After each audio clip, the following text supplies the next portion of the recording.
In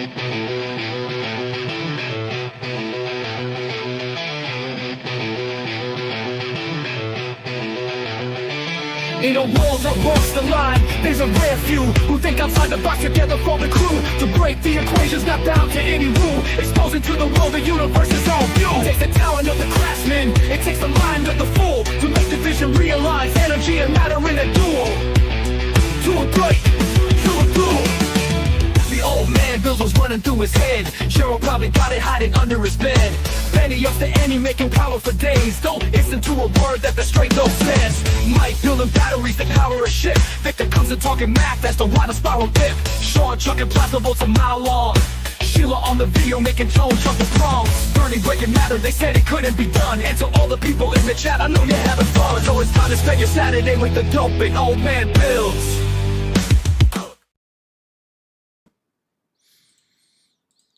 Hello, everybody, and welcome. My name is Nathan, otherwise known as Old Man Bills. Man, what's going on, Joe? Here come the men in black. Right. Oh, man. Yeah, we're supposed to do a show today on, like, the Men in Black, the Watchers, things like that, you know what I mean? But I suck and wasn't able to put everything together, so we're just going to have some fun, man, and just see what's going on with everybody today, if that's okay with you, Joe. Hey, I think that's awesome, man. And hey, it's always a good time, so it doesn't really matter. We can touch on a little bit of everything, why don't we? Yeah, StreamYard keeps updating, and they're screwing up my entire process on my thing, man.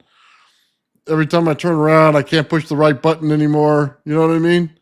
Yeah. I hate their updates, dude. It drives me absolutely insane. Yeah, anytime they move something or make it look different, it drive you crazy no matter what it is. The Android's notorious for doing that. I downloaded an Android update like I must have been a month or two ago already, but I got it and I'm like, how do I go to my home screen? Yeah.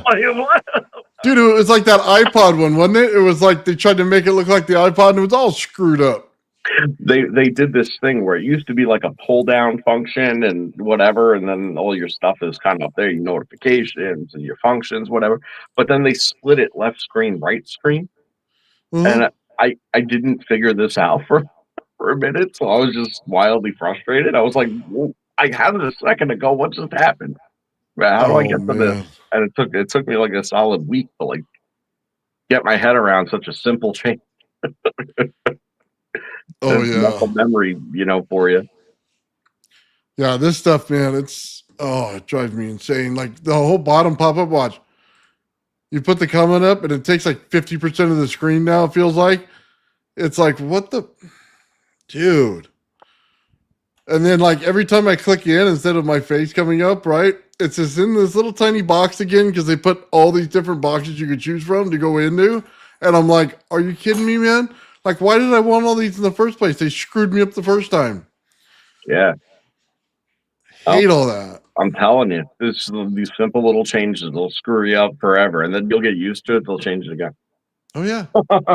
Isn't that the way? Oh, yeah.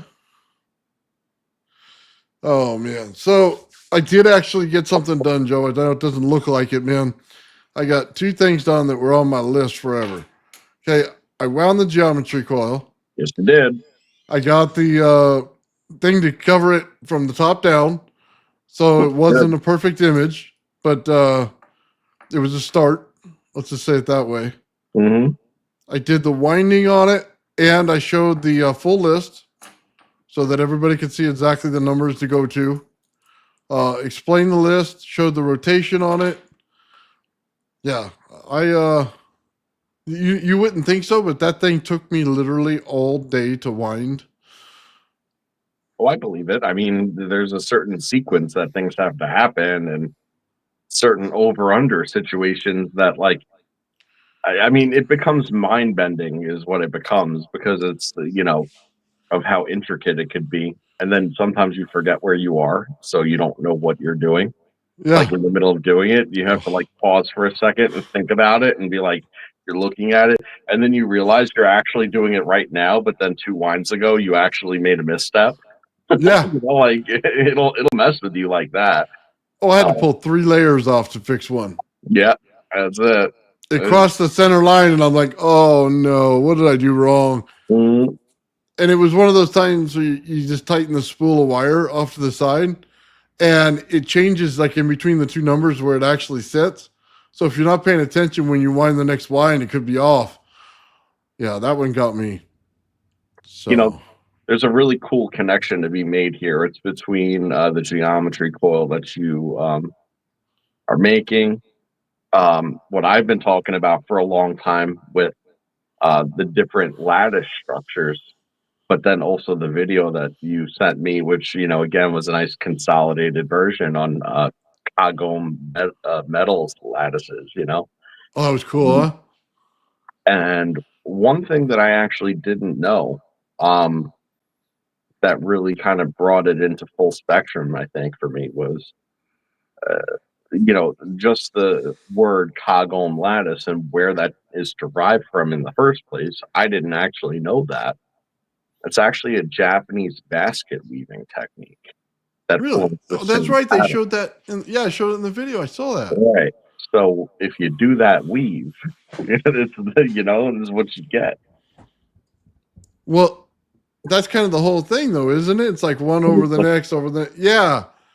It's Dude, there had to be it's something to woven that. in between in a star pattern, but it's an over under sequence, and they're able to form their bowls and stuff like that with that particular. So they could add three-dimensional geometry to the 2D lattice. Yes, yes. I saw So that. when you bring that into the equation, you start to understand, and the Kagome lattice in itself is actually more or less the same pattern as what goes into the geometry coils. It's exactly the same pattern as just repeated. Oh, yeah, Um, yeah. so I very did some interesting. follow up, by the way, based on our conversation. I looked up because they're talking about materials, right? In there.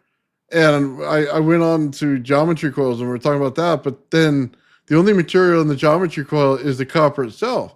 So I went ahead and went on your guys' favorite thing and went on ChatGPT and asked them, you know what I mean? What if you exchange it with something else like cobalt, or if you went in there and you said you went graphene instead, Mhm. or something like that, that's that actually, a material to change it. It likes aluminum. It likes the cobalt's supposed to be really fast. Let's see, there was another one out there that I asked about as well.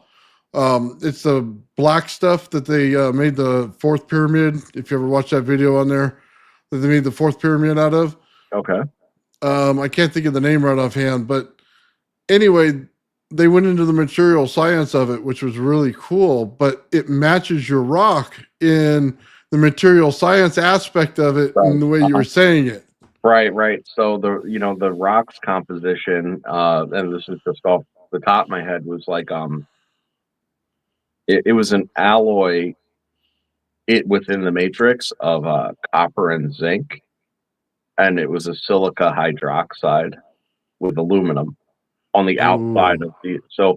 So you have the combination of zinc and copper, okay, being hyphenated out molecularly to the rest of the composition.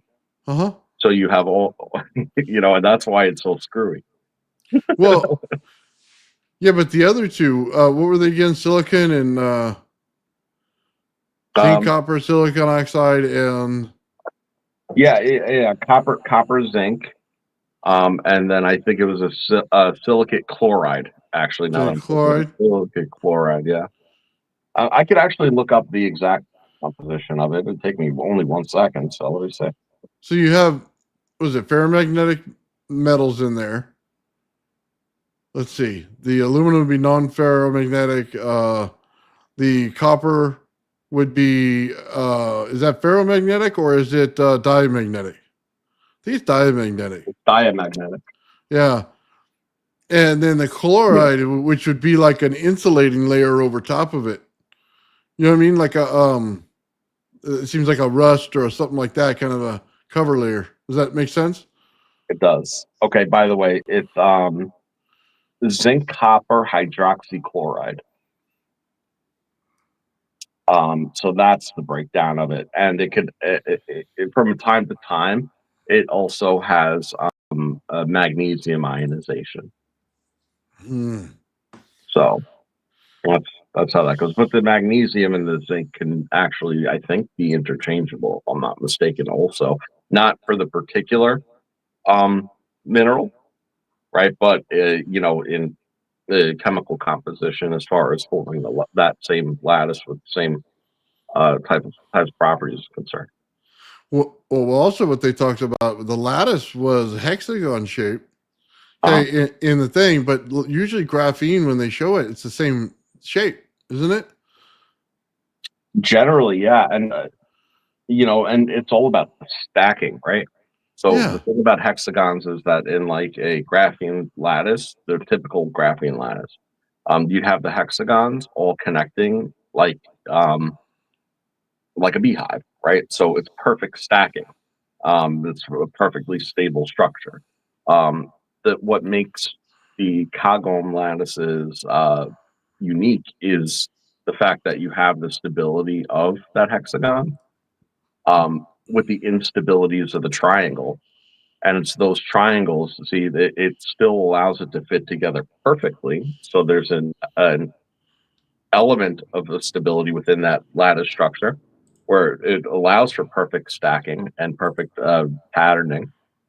But those triangles, they're an instability of the hexagon, and that allows for the motion and the fluctuations that occur in they're in the quantum spin liquid, so to speak, or the variable electromagnetic mode states, and that's what makes it superconductive. And it could be enticed into that situation, uh, evidently, and they don't know the mechanism, but there's certain energies and certain magnetisms, okay, that it favors, and they don't know why.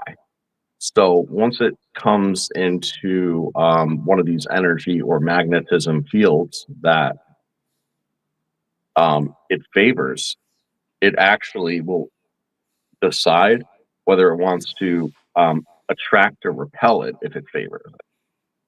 And that attraction and repulsion is what they've said is extraordinarily strong. It's not a normal magnetic attraction. Hmm. It's remarkably strong. So it's almost like a quantum relationship within that field, and that actually could be a sign of entanglement. So, like in context, when we were looking at my rock all that time ago, so when I cut it up into all these bits and pieces, I hacked pieces of its lattice apart, but it's still the whole lattice, and it's the structure, Right. right? Well, each are giving off of its own unique field and reaching moments of excitement. So when you stimulate one with the other, right, they're reacting independently to each other. Really? Literally, Like one over here, and they're still. right, because that would be a favored energy group or a favored magnetism group because they're one of the same. So they have these fluctuations that are occurring, and as one fluctuates one way, the other is going to fluctuate with it one way or the next. So if you're dealing with like polarity, for instance, you might be dealing with North Pole, South Pole polarity, right? One might say, okay, I'm North Pole. The other one's going to say I'm South Pole, hard attraction, right?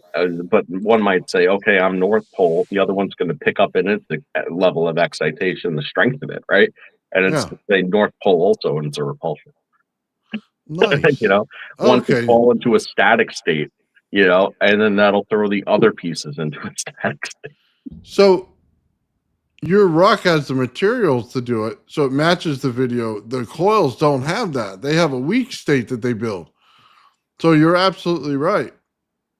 Mm. Well, what's interesting about that is that the fluctuations that might occur in that lattice structure of the coil could also be fluctuating with one and the other, either weakly or strongly, but in correspondence with another point. And that's sort of the key element there, right? Is that if you have we'll call it a node, right? you have a node of the coil structure at any given time reacting in a certain way. Here, you want something else to react to that as a direct response, whether it's a positive response or a negative response, whatever it is. Like that's how that lattice works. But they're starting to realize that there's certain energies and magnetisms that it's always more responsive to and predictable. So what that ends up meaning is that you could gain control of it, by applying those fields to it, and Yes. taking it away, and then it acts as literally an active switching agent. We see that. Oh my God. So you see it in magnetic fields all the time. Like, I don't know if you noticed it, like in some of these things, I always say that the flyback has that thing that's in magnetics and it pushes the frequency back and forth, right? Between when you put it on the top of the RAV or the bottom, depending on what it is, it'll fluctuate based on your material, right? Well, that's kind of what we're talking about here. It is, yeah. And it kind of reverses the flow a little bit on which one's your anode and which one's your cathode in the situation you're in, because they're equal when they start, but then you put some impedance in the middle of it and boom, you're changing everything. Yeah, it's a direct relationship that exists between the two of them, and it's an exchange type relationship. Yes. And that sort of seems to be the key to it all, right? So whether it's the lattice or whether it's the ball of plasma and how that's created or whatever, it's this relationship between two things that are having an exchange in some type of stable asymmetric offset, which again, I've always said this about RAV, and I'm glad you brought RAV into it, because I said I called it, and I corrected myself, right? That I called it because it kind of makes sense this way, an asymmetric equilibrium, right? Yes. I said, but technically that's incorrect. It's finding an equilibrium state with asymmetric proportion in a state of unequilibrium, right? Because of the asymmetry. Yeah. Right. So it's asymmetric stability is realistically what it is. And that's the same thing that you see again in the RAV, but also what you see in the Kagome lattice is you have this hexagon, okay, that is destabilized by the triangles in the molecular structure and the lattice structure, but still maintaining this symmetry and the stability because it's able to repeat in that regard. So Sean was talking about different types of clay that he was using in the RAV, right? He went from the average clay to something that was thinner, and he was remarking that now he's getting a RAV that looks more like mine. By not any means as blasted out as mine, but you start to see the light crack out of it, you know what I mean, and going everywhere. Yep. So I was kind of laughing to myself and going, "Oh, you changed the frequency and you didn't realize it." Yeah. I mean, right. It's funny because, like, I guess the way that he did it at first with like random item materials, like this so happened to be a fluke that it worked out at the exact right ratios. It was a fluke. But you also understand the importance of it once you start to understand that once you let too much of that other side go in, then all of a sudden the whole thing's thrown off, and that asymmetric stability is less stable. So what do you get when it's less stable? It may not be unstable enough not to form, but it can't have that same level of containment because the ratios are off. We've talked about ratios and fractions constantly and nonstop. And it's like we start talking about RAV and we haven't talked about ratios and frequencies, but here it is. And that's exactly what it is, what it's all about. It's about getting that right amount through. I took a personal giggle on that one, Joe. Just because I've been saying it the whole time, like, you know what I mean? It's because, I got the old junky structure or whatever without the good parts and stuff like that, however you want to say it. But I noticed that the first time we did it in between the two, I said, okay, this thing's blasted out more energy, dude. We got a difference in what we're using here. And we talked about the clay, making it unified, the same clay, right? And sure enough, man, it's starting to make a difference now. You know what I mean? And it's not just the same manufacturer, it's got to be the same piece that we're working on. Like if we're sitting side by side working on the same thing, man. So check this out. The thing that would make sense to the head in this equation, okay, why it becomes unstable with the thinner material or whatever, right? Mm-hmm. Isn't actually the case, right? So what would make sense is you're like, well, it's thinner, so that means that you're getting more penetration, you're getting more electron availability through, and that's leading to the instability, right? Is too much coming through, but it's not. What it is That the doesn't sound right. penetration. It's the penetration the other way. See, if the Density. penetration gets through from the anode side too far through, then all of a sudden it starts sucking up electrons and on the other side at a point where there's too great, a density, the whole entire thing is thrown off. Yeah, because So it's right. It's not. So it's no longer forming at the surface. It's no longer got that push where it wants to form right here at that equilibrium spot, so to speak. Right. It's going past it, taking it, reacting which makes beyond the wall. perfect sense. It's all based on the density. Yeah, it's right. It's penetrating the membrane, and that's not the point of the membrane. The membrane is to allow it to be like a passive valve. Yeah. All right. Oh man, I knew it right in front of us. Very Right. interesting. Yeah, right there. Yeah, it just takes one little show for what I think it was 15 minutes or something like that to kind of point it all out and say, hey, this is the unifying thing. Yeah, it's kind of crazy, man. I mean, that Cogom lattice is the Star of David. Is the Alpha, the Omega, and the Ankh, right? That's what we showed in that geometry. When you bring it together, that's exactly what you get. Absolutely. And then you look at it. So I mean, it's all right here. And like I've been saying all along, it's all the same. Well, it's a good thing I started whining those things then, huh? It's pretty neat, man. We've all been looking forward to this for a minute and a day. Yeah. Everybody's been looking forward to it, man. I can't tell you how many emails I get about it, Joe. All the time. Hey, when are you going to start this? Or, which project, when are you going to start this project? It's like, well, it's here now. You know what I mean? I got big spools of wire. I think everybody saw that. It's on, man. I made the actual PLA structure that I made was awesome, Joe. It looked great, man. Dude, let me tell you how good this thing works. So I built it and then I marked it and I cut all the holes in the wood, the 3/4 inch malamine underneath. I put the little wooden peg in there because I was worried about it tipping over, cracking, or breaking, you know what I mean, on the PLA and yanking it. So I put it into the wood. Oh my God, dude, sturdiest thing in the world. Put it in there, got it all down, wound it, and then when I squeezed it, it pinched the outside layer perfectly. Nice. And yeah, made sure it was so tight in there. And then I just hit it with the hammer on a little bit, and the wood kind of, you know what I mean? Yeah.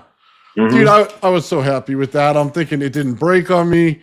You know what I mean? I put the right amount of infill in there. It just worked out perfect. If I didn't have my saw blade whacking the sides of it, it would have looked pristine. But Yep. Look at that. All that stuff, and you didn't have to spit on it, not once. So. There's a couple of times I thought I might have to. Let me tell you that. that top ring did not want to go on. I was thinking to myself every time I'm hitting it with a hammer, right? And I left that part in. I'm thinking, oh God, dude, it's gonna break. Every time I hit it, I'm thinking it's gonna break.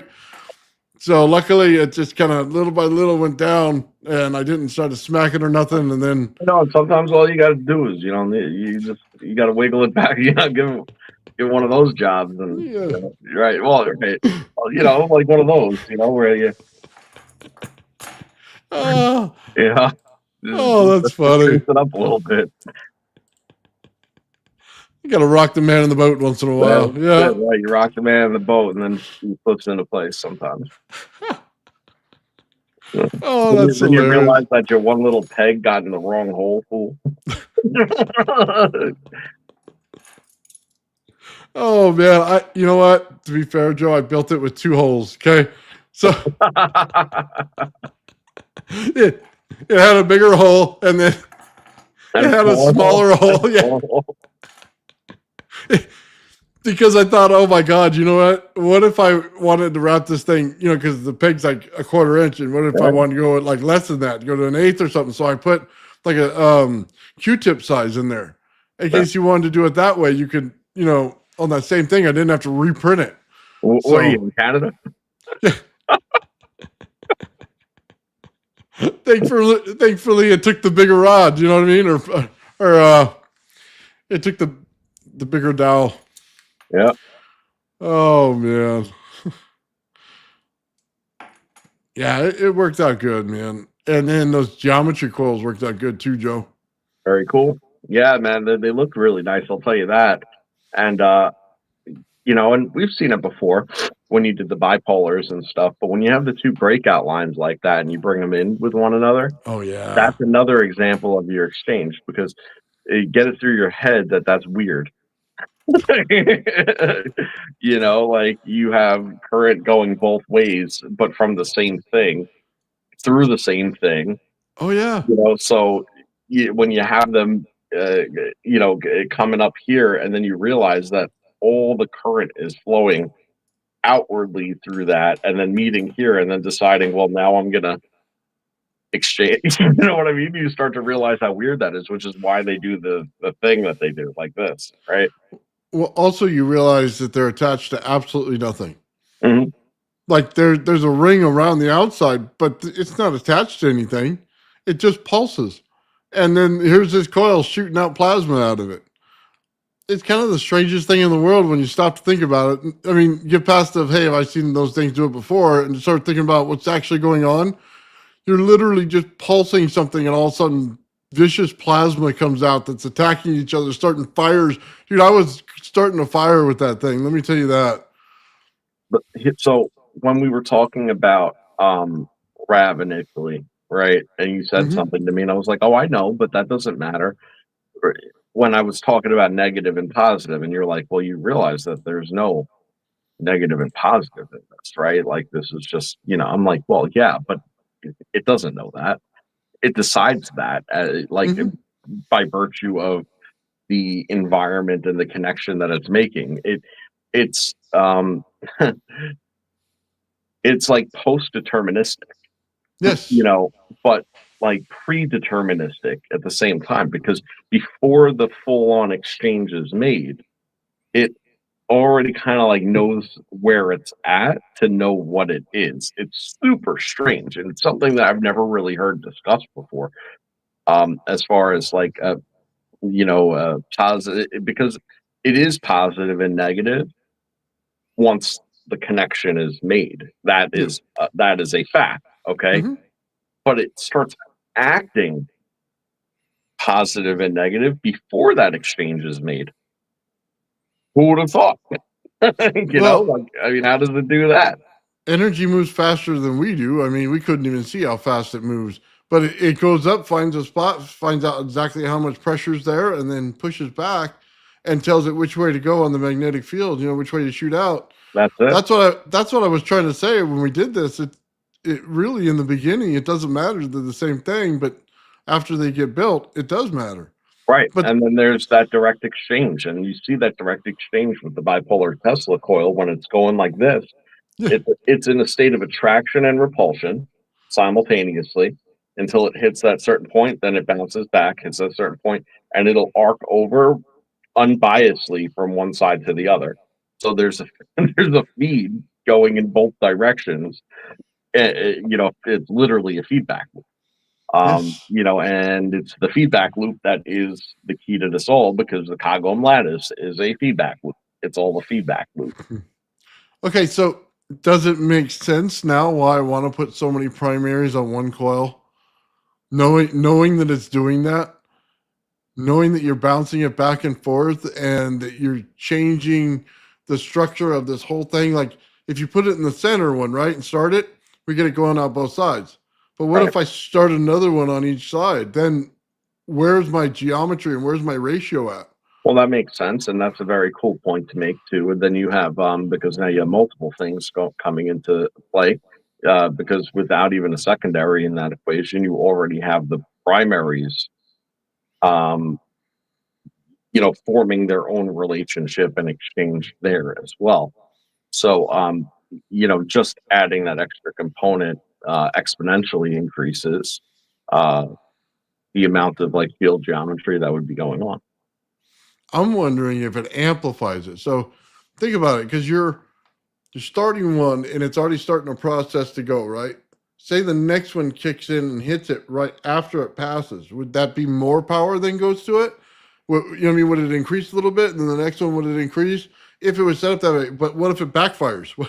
Well, What if it didn't make it there before it went off? right. So that comes into like your timing and your circuitry that goes into all this. Like you would need the timing and the circuitry to be exactly what you wanted, both in sync, but depending on the result you're looking for, maybe you're looking for a center compression.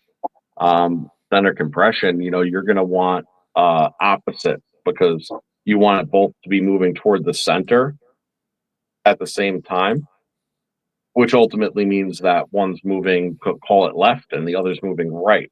Right. So that means one's going up or one's going down. So it would have to do that. Um, but even just something as simple as what you've already done and shown, although the way that you did it was just like experimental, you know, which is where you take the one primary and you offset it to one side, creating a bias. Oh It's yeah, still you noticed it. bipolar, but it's a bias, right? So if you get the correct bias going on, well, you could end up in a situation if you bring those two leads together again, where you have that proper asymmetric exchange. So there's actually there's actually a possibility that coming up with the exact positioning and relationship of where you put that primary, that bringing those two wires stably into a relationship with one another with maybe a more robust breakout might actually be able to form a rav between the two of them. Ooh, Okay, without any membrane at all. That's a possibility. well, that Um, might be fun. I'm just speaking off the cuff here, but I mean it plays right in line with it since the exchange is Well, the same. if it does, hold on. If it doesn't do that, then it'd be classified not so much as a plasmoid type structure. It'd be more like a ball lightning in the fact that, it's in the middle of nowhere doing it, even though there's an anode cathode relationship. There's I mean, realistically, I would classify it as you want at that point. I mean, it's still a plasmoid because you'd have a stable structure sustained by the exchange. Yeah, but But I mean that there's no substructure around it to hold it, contain it, do anything, give it a base. It's all open air. would be open air at that point, yeah, self-containment. I Yeah. mean, it would probably be really, really finicky and a pain in the ass to figure out exactly because, to be real, the ratios are, it would have to be the size of the tube and the amount of the winding, and then also the size of the primary and what's going through the primary. Everything would have to be in resonance, and then also positioned at the proper ratio of offset, which we don't even know exactly what that ratio is. Although, if we go back to all my, hey, here's all these ratios that I found and they look pretty fucking special to me episode, probably find something in there, probably something to do with offset bias thirds, right? Which starts to make a lot of sense about the two being one, remember? Two being the whole. So if you have a polarity and you have the whole, it equals two, right? Your offset biases 144 and 0.66. Yes, I remember those Yeah, numbers. it would probably be something. Maybe that's a Well, clue. so here's the thing: you came up with it before we came up with it in the invention part. You know what I mean? So you're talking about it now. We're finally catching up to you. Yeah, I mean That's the way it's working. the theory's kind of been there for a minute, but I don't know that that's exactly the right amount. I'm just saying, I mean, it would kind of make sense because guess what? Geometries play right into that. Oh, all the geometries that I've shown, because that's what the numbers were based off of, were the Well, exact patterns. we would just need an old school analog oscilloscope to see it, Yeah, I guess so. because it would show you the ratios just like Sheila was showing on her flower and stuff like that. You know what I Yep. mean? Right on. Oh man, it's all coming together now. It's always been coming together, man. We never stop. It's just a matter of seeing how things. When I say that everything's the same, I mean everything's the same. Like I mean everything. So it's just a matter of seeing what it is you're looking at the same as something that how it functions. Yes. Then once you can see the similarities, you can see what pieces need to probably be in order, or what changes need to be made in order to achieve the ends. And I mean, that is like, I might not build things, right? Like, because of my situation, but like, this is engineering, man. Like, this is how that works. You Well, go with what works. yeah, the energy never changed. We just changed the environmental structures, like what material it is, you know what I mean? If it's open air, not open air, stuff like that. All Mhm. that changes, but the energy itself does not. That's the commonality between it. And as long as you know that and how it behaves in certain circumstances, you can change things. Yep. Now, that said, about that particular example that we gave, I mean, you would still need to follow the same train of thought that was followed with Rav. For instance, might sound a little weird, but in your breakout coil, okay, you might need to run that, like have it nice and long, like a nice long breakout coil, right? You just open air, wind that thing then into a coil. Okay, that's rotationally the same as where it came from. Okay, so it all stays in its original vectoring. Like you don't want to turn it around all too much, right? But to create a magnetic component for itself to then wrap back around itself and then shoot out of.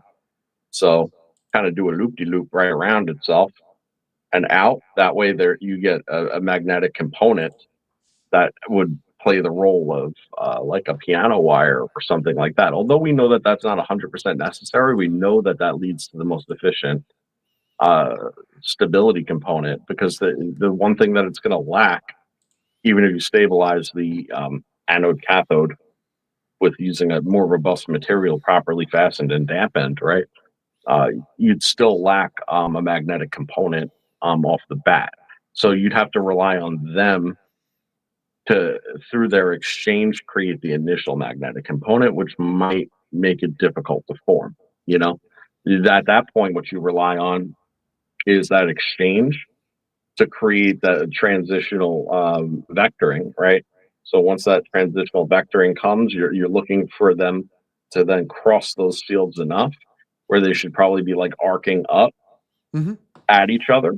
And it would need to reach that point where that third magnetic vector is formed. In order for it to form, then, which is what would have to happen anyway, but enticing it never hurts, right? No, no, So I having the agree. kind of rotational magnetic component in there.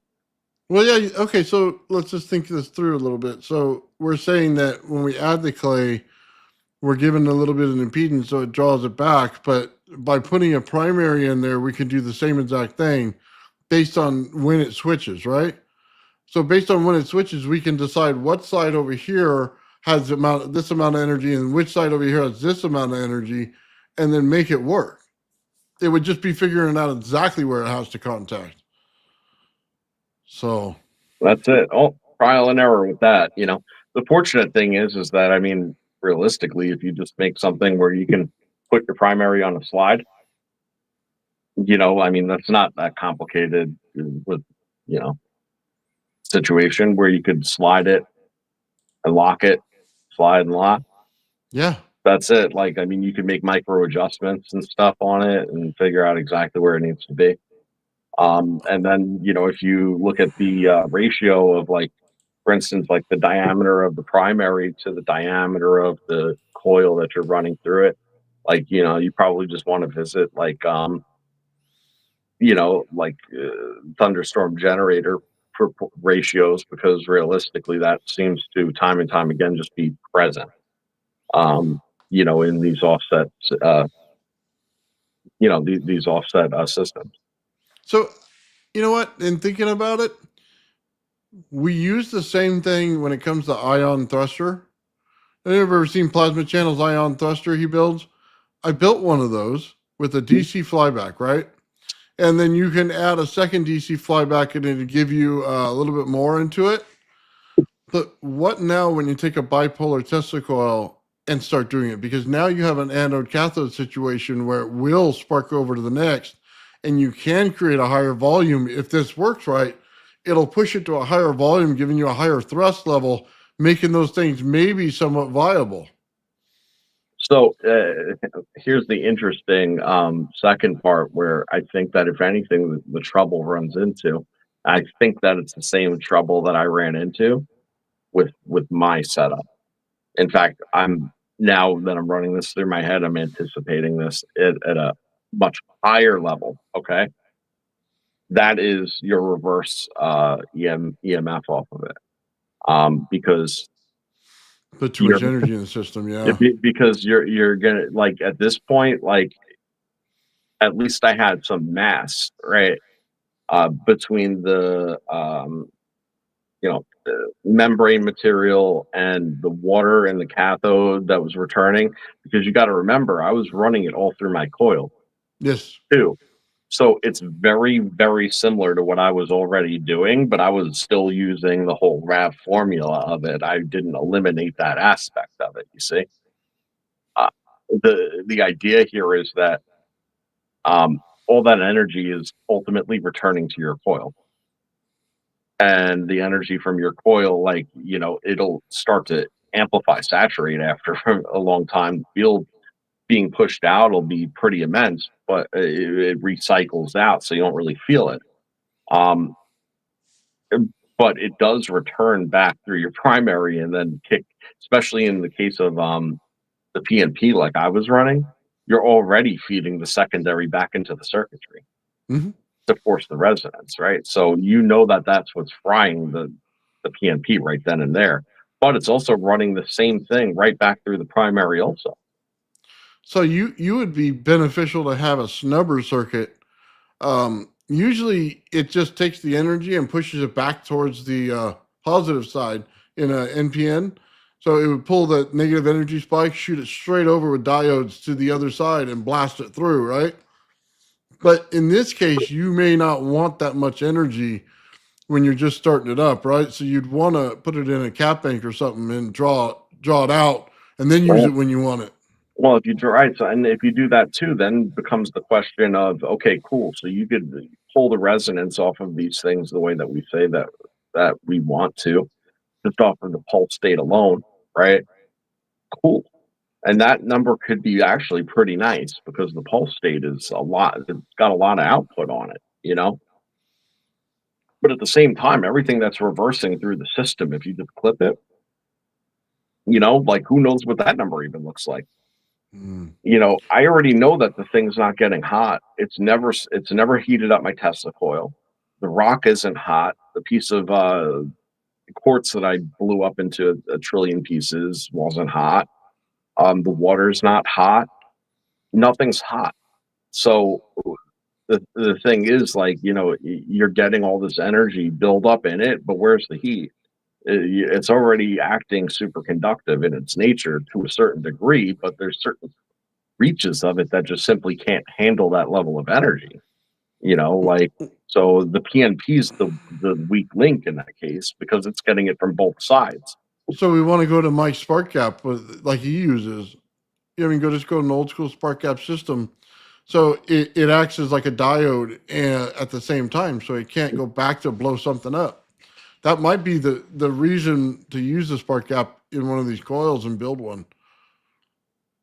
Yeah, I think that might be the answer, unless you use, how do I want to say this, an IGBT, which may do it for you. You know what I mean? And create more power in it before it blows up, but they still have a weakness of blowing up. Well, FUCKME, because I don't know what that is, but cool. That sounded really cool. Nice. It's just a different transistor with more diodes in it. That's all it is. They just made it fancy. Talking Chinese. Yeah. No, I do think the spark gap is the ticket there, because then we can eliminate some of this stuff of it blowing things up, because what got me is you got a bipolar Tesla coil and it's blowing up the circuits when it's not even touching it. There must be so much pressure in there, you know what I mean, to push back on it to give it that spike. That drives me nuts, man. This goes back to your symmetry, right? So you'll get a one-way flow from a primary to a secondary. Okay. So long as the primary, okay, and here's where wattage actually comes in, and I think that this is excellent, right? So it's a lower voltage and higher amperage, which is a certain wattage, right? Well, you know that once you transfer the energy into your secondary coil, your output there is a much higher voltage and a much lower amperage, which is then a wattage, right? Well, what happens when the wattage of the secondary starts to exceed that of the primary? Well, you get a backfeed, don't you? Mm-hmm. And that's sort of where the wattage equation ultimately comes into play. Because if you were to run your primary as what is a secondary and then do the inverse, you know that you would be able to pick up the inverse of it, a much lower voltage and a much higher amperage, right? So the relationship isn't really where the feed is coming from. The relationship is the energy, the full energy potential that can feed back into the system. So it's Yeah, not yeah, normal, that's true. right? So it's not a normal circumstance where your secondary would have a higher wattage based on entropy than your primary. There should always be a loss in the transfer, right? That's what they say, right? But what happens when you start reversing things, and you start taking all the bits and putting them in the centrifuge so they kind of sort themselves out and separate, and then your efficiencies fly through the roof, and next thing you know, you don't have the types of loss. Well, you end up with a surplus. That surplus will build up over time and then start that back pressure. How it goes. Yeah, I think that's just sounds like Bedini. You're creating that back EMF to capture it. I mean, that's what it is, but at the end of the day, is it it begs the question of all the controversy. Is it over Unity? No. It's still not over Unity. It's just pressurizing there because you put it there, and rather than it be lost, it was kept. Right, Right. right. So it's a high Highly efficiency efficient. equation. Yeah, High efficiency equation. Exactly. yeah. Huh. It's so Don't you funny love how. how one thing proves out the next? Yeah, yeah, yeah. Well, that's what I was just thinking, man. I wanted to get into some of this stuff with Tesla, but I didn't know, the correct direction to go. But we're already flowing in that direction already, where you kind of have to pick up what he did. That's what I think is cool.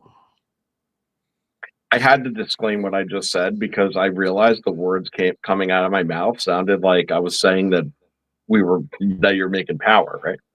Oh, I don't know. I understand. No, Yeah. no, but I just wanted to point it out for that reason because yeah, it's not. It's just like it's like filling a water balloon, right?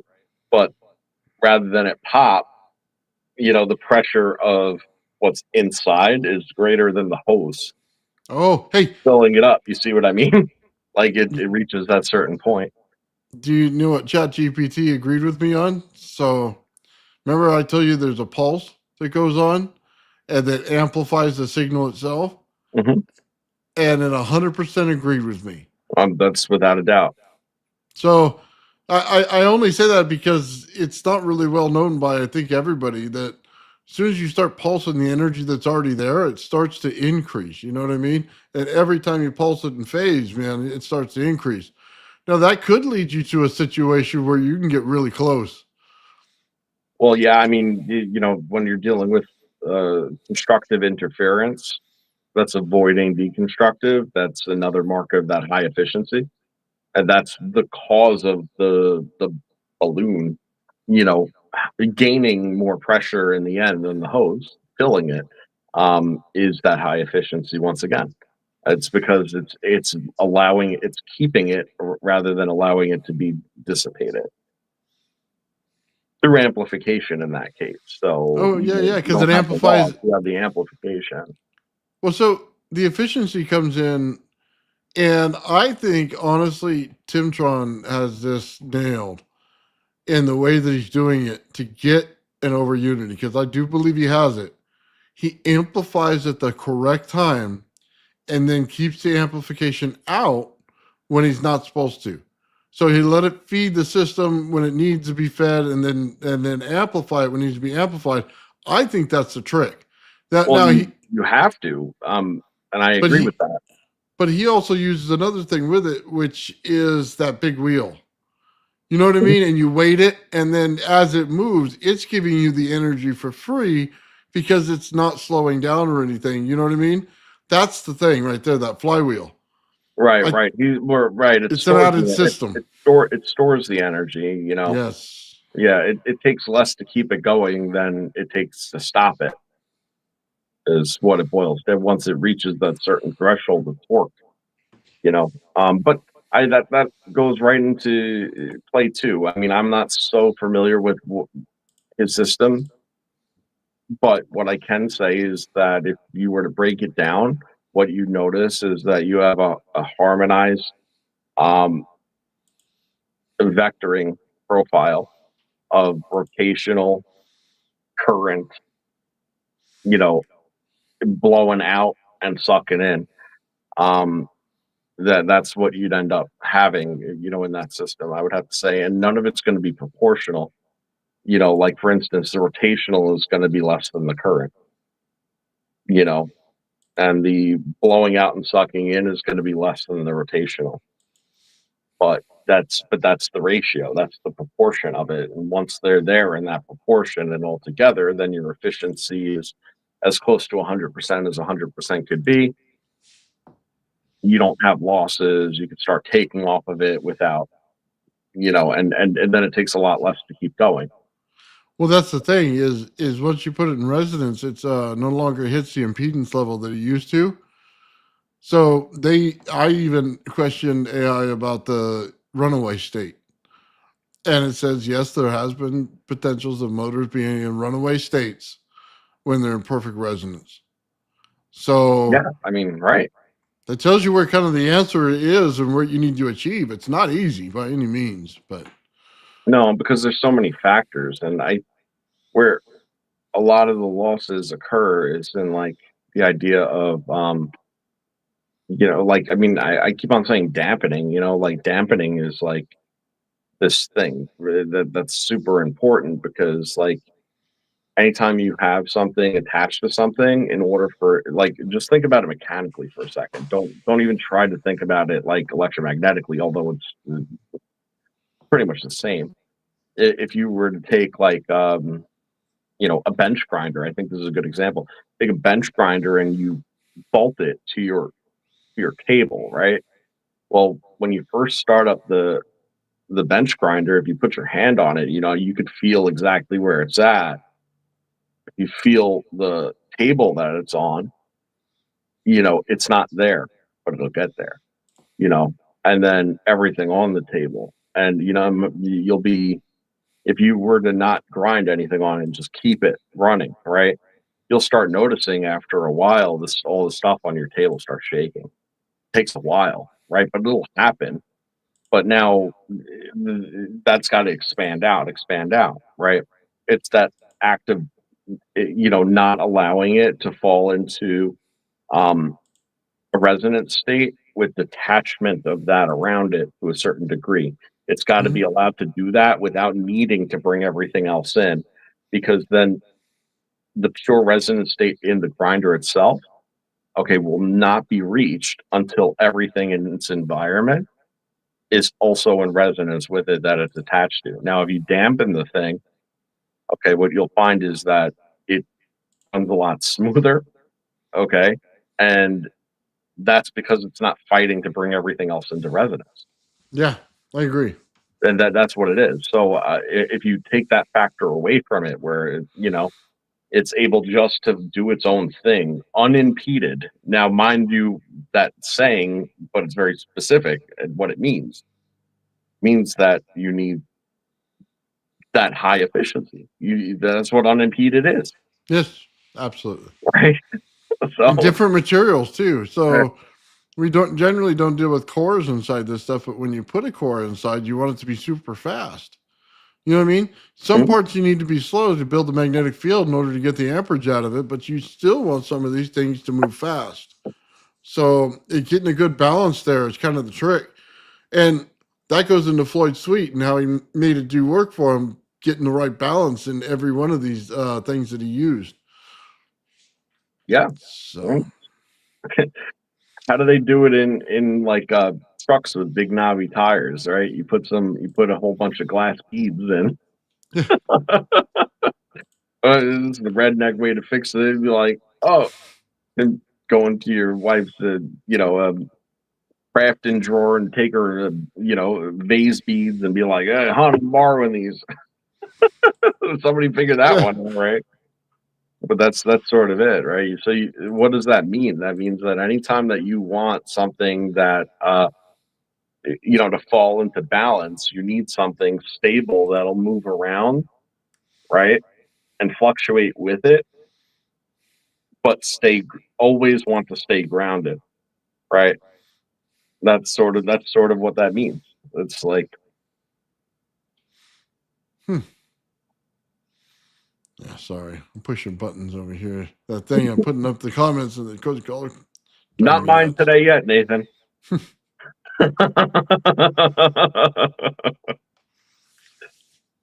I'll tell you what, I got to give a shout out, man, to the Driving Fools channel. They fixed my mic.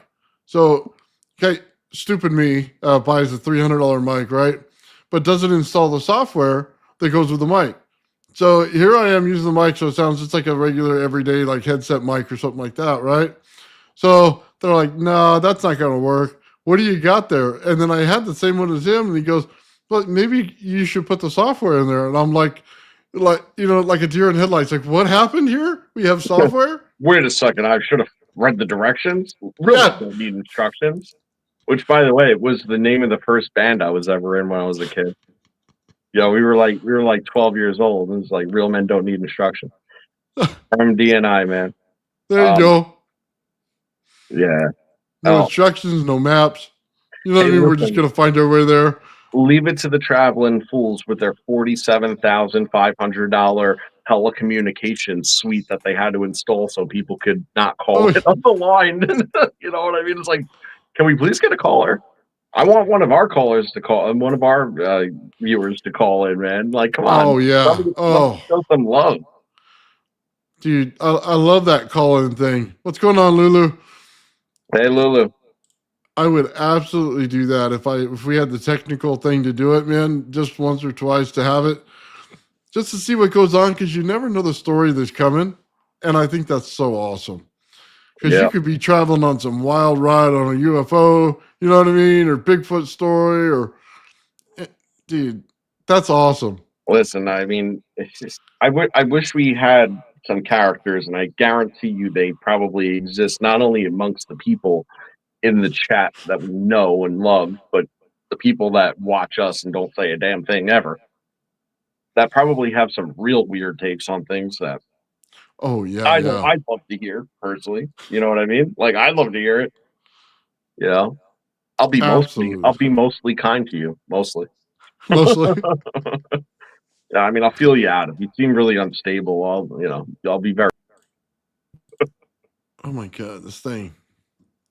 I'm pushing buttons over here without realizing it, Joe. Hey, listen, you're all good. Yeah, dude, that'd be cool. So I want to thank them for that, man. We're gonna be on there tonight talking some funny stuff, man. Good stuff. So looking forward to it. Let me tell you, man. The topic tonight is something that I have so much experience with that it's like not even funny. It's like personal experience stories and stuff. Oh, dude, I'm Oh looking my forward to it God. because I heard parts of it before, not the whole thing. You know what I mean? Oh yeah, yeah. No, there's high strain. That's a high strangeness one. It really is. It's stuff that I try not to talk about on here all too much. Like, and you know, it's tell you what. Ever since I haven't stopped meditating, but I've like my routine certainly isn't as structured as it once was. We're intense, and I'll tell you what. When I broke out of that cycle, I mean, all that stuff stopped. Not stopped entirely, but like mostly did. Yeah. Hmm. So that says a lot. Yeah, it's crazy. Bernie popped in, man. I don't know if he's in yet. He's making changes to my whole thing. I got some kind of scrolling thing on my screen now. We'll have to get him to take that off. Oh, look at More that. stuff that they added, huh? Now all our names got lost now too. They're rebuilding it from the backside. Mm-hmm. Nice. Thank you, Bernie. Yeah, I don't care for that. Dude, some people in the chats, I see them, I could pop on there. They say the wildest things, man. Then she goes scrolling right up the screen. I guess, whatever. Yeah, that was going on Mike's a couple of times that I've misbehaved, admittedly. Sorry, Mike. Love you, bro. Yeah, I've seen it. I know. I'm also like a little ruthless to like new people because I'm highly skeptical. So whenever they come on, they start talking like bunch of fucking Poindexters and shit. I'm like, oh, look at the big brain on Brad. You know what I mean? Oh, come on now. Oh. Yeah, No, we like Brad everybody had in a another good 30 mood, man. seconds to live in that movie. Oh, yeah. Oh, wow. No, man, I like our audience. They're cool, man. They all were hanging out over there when we do the trivia sometimes over there with the fools, and then we're in there, dude. Oh my god, they're cracking more jokes than I am. You know what I mean? Uh-huh. Like oh, I noticed. Listen, I think that's like the perfect marriage of two totally different communities. Somehow, I don't know. Like, yeah. like it's vastly different things. Oh man, yeah. Oh, absolutely. No, I think it's the coolest thing because it gives you a chance to kind of just get out there, man, and just have some fun. You know what I mean? To let it all go. You don't have to worry about technical details or anything like that. You know what I mean? Just people having fun. Yeah, that's it.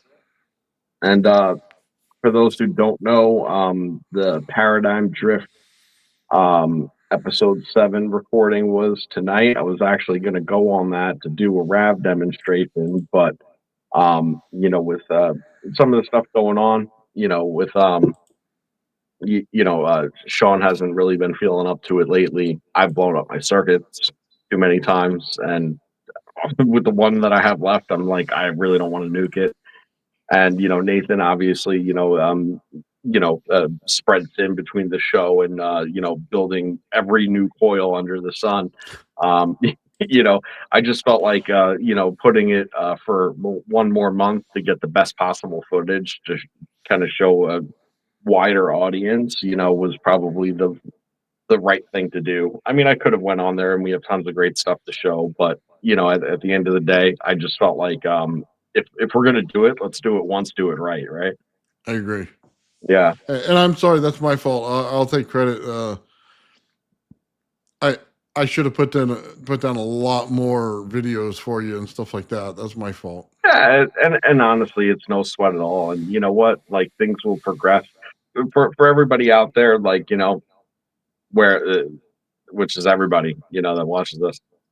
We're still hot on the RAV, to be real. Like, but things have slowed down a little bit with it because of Sean's health and just the way that things are panning out. But we plan on picking up on it.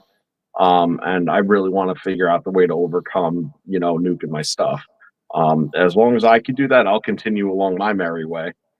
And we're going to be doing that. And with even this discussion today, brings that whole idea into a whole new arena, possibly. Which is, very, very interesting. I mean, how cool would it be to be able to form it between two wires? Because things don't do that. Oh, things don't do that. Well, hold on. Let's watch this video, and I think, oh man, if we can get the swirl started, okay, just hear me out. Let's take a look at the. I'll just show you the short real quick. Yeah, show it, and you'll see what I'm saying. You'll see the exchange. Yeah, give me 1 second.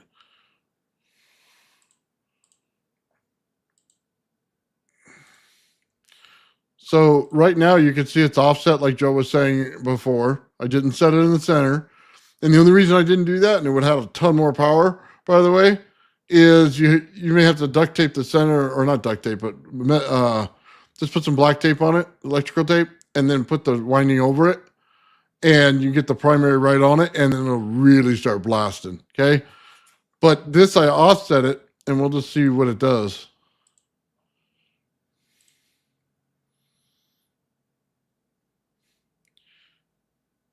Yeah, look at that in the air. It's just not swirling for us. So it's got the feelers out. The feelers are connecting. They're doing the right thing. Okay. And you could see the wires. Like it's hard not to look at the plasma, but if you look at the wires, there's a physical attraction repulsion that's occurred. Now, remember when you move the primary, all right, even if your frequency is the same going through this entire thing, the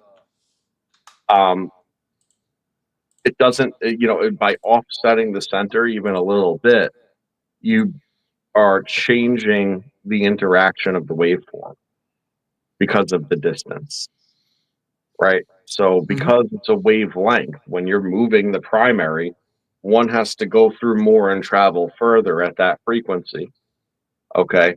Whereas one has to travel shorter.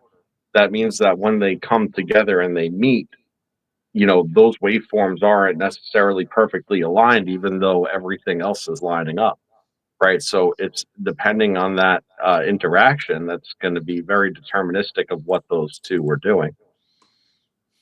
Yes, I have a picture to show you, Joe. You're going to like this one. What's up, Bernie? Hello, my friends. What's going on, dude?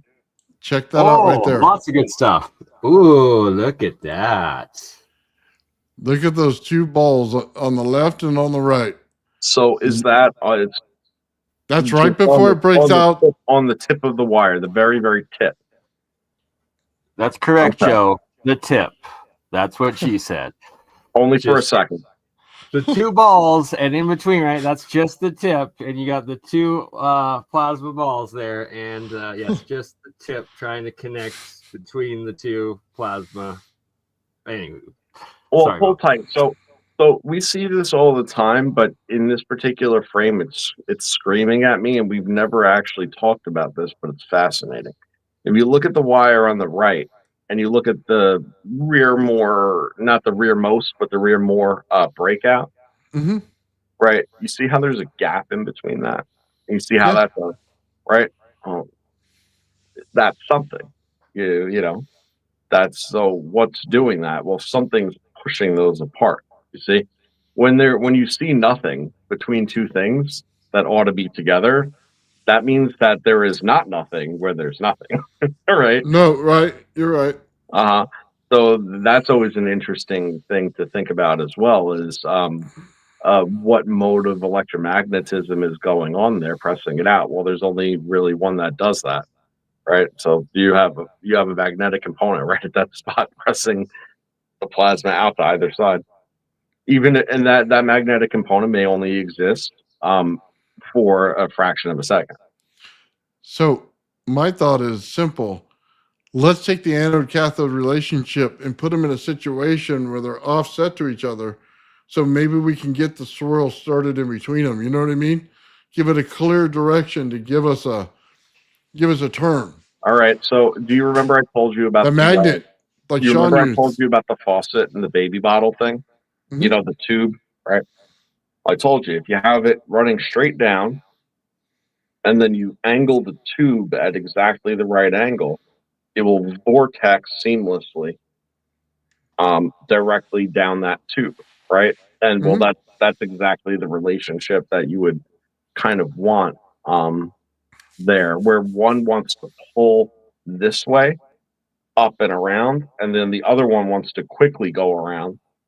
That way it beats it, and then that could be a way. But again, This is a tinkering thing. We could talk about it all day, but it's tinkering. Mhm. Because No, I it wouldn't agree. only be an offset; it would probably be a three-axis offset. So it'd be up and down, left and right, and then angular also. Well, hold on. But what if we did like Sean did? Remember, he put the magnet there and it gave it that swirl automatically. What if we make a magnetic field like this, but open air? So like distance apart, get the magnetic field to rotate in a direction, and we put the anode and cathode right through it. That might get us in a position where we can get the turn, but have it still open air. I mean, I think that the open air is the biggest component. I always thought with Rav that the number one fascinating thing was the self-organization, and the That's creation in of its all own plasmas. containment.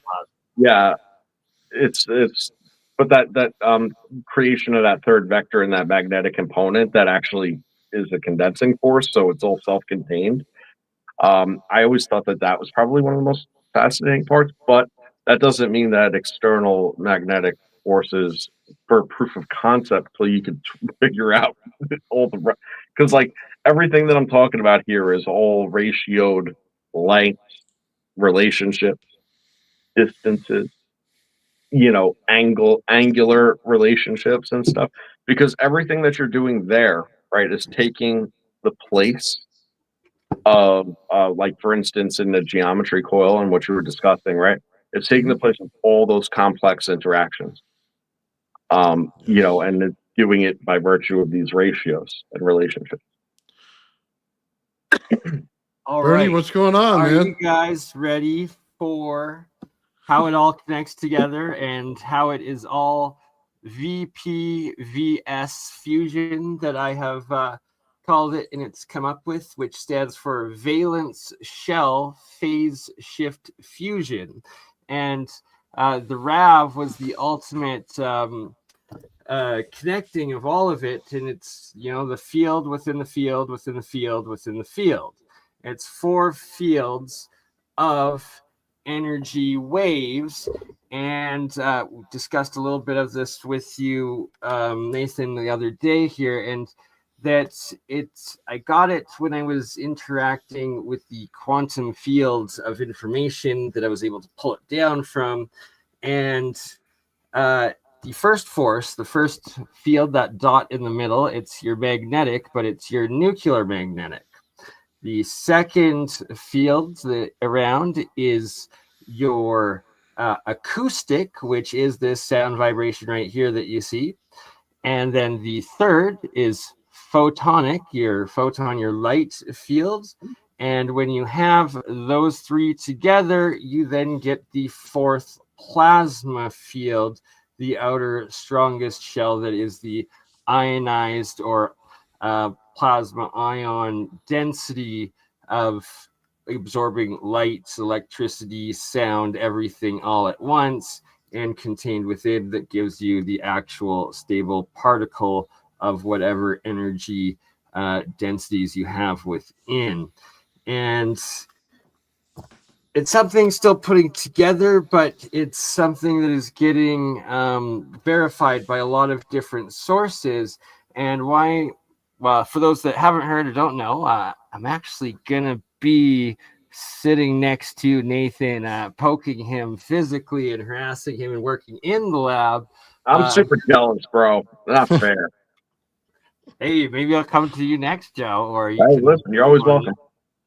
But yeah, so I'm going to be shipping a bunch of my electrodes as well from my electrolysis reactors that are pretty much just the exact sort of electrodes you guys are using in RAV, but a little bit more complex with the field within the field within the field, and the center core of usually it's magnetic, right? So the core is magnetic going down. That's the big thing, right? So you have the core of that magnetic down into. Then you have the acoustic coming off of it at 90 degrees, but then off of that you have the photonic light and So, the final Vern, before plasma. we get too far off of it, and I just want to say that what you're saying, I wholeheartedly agree with.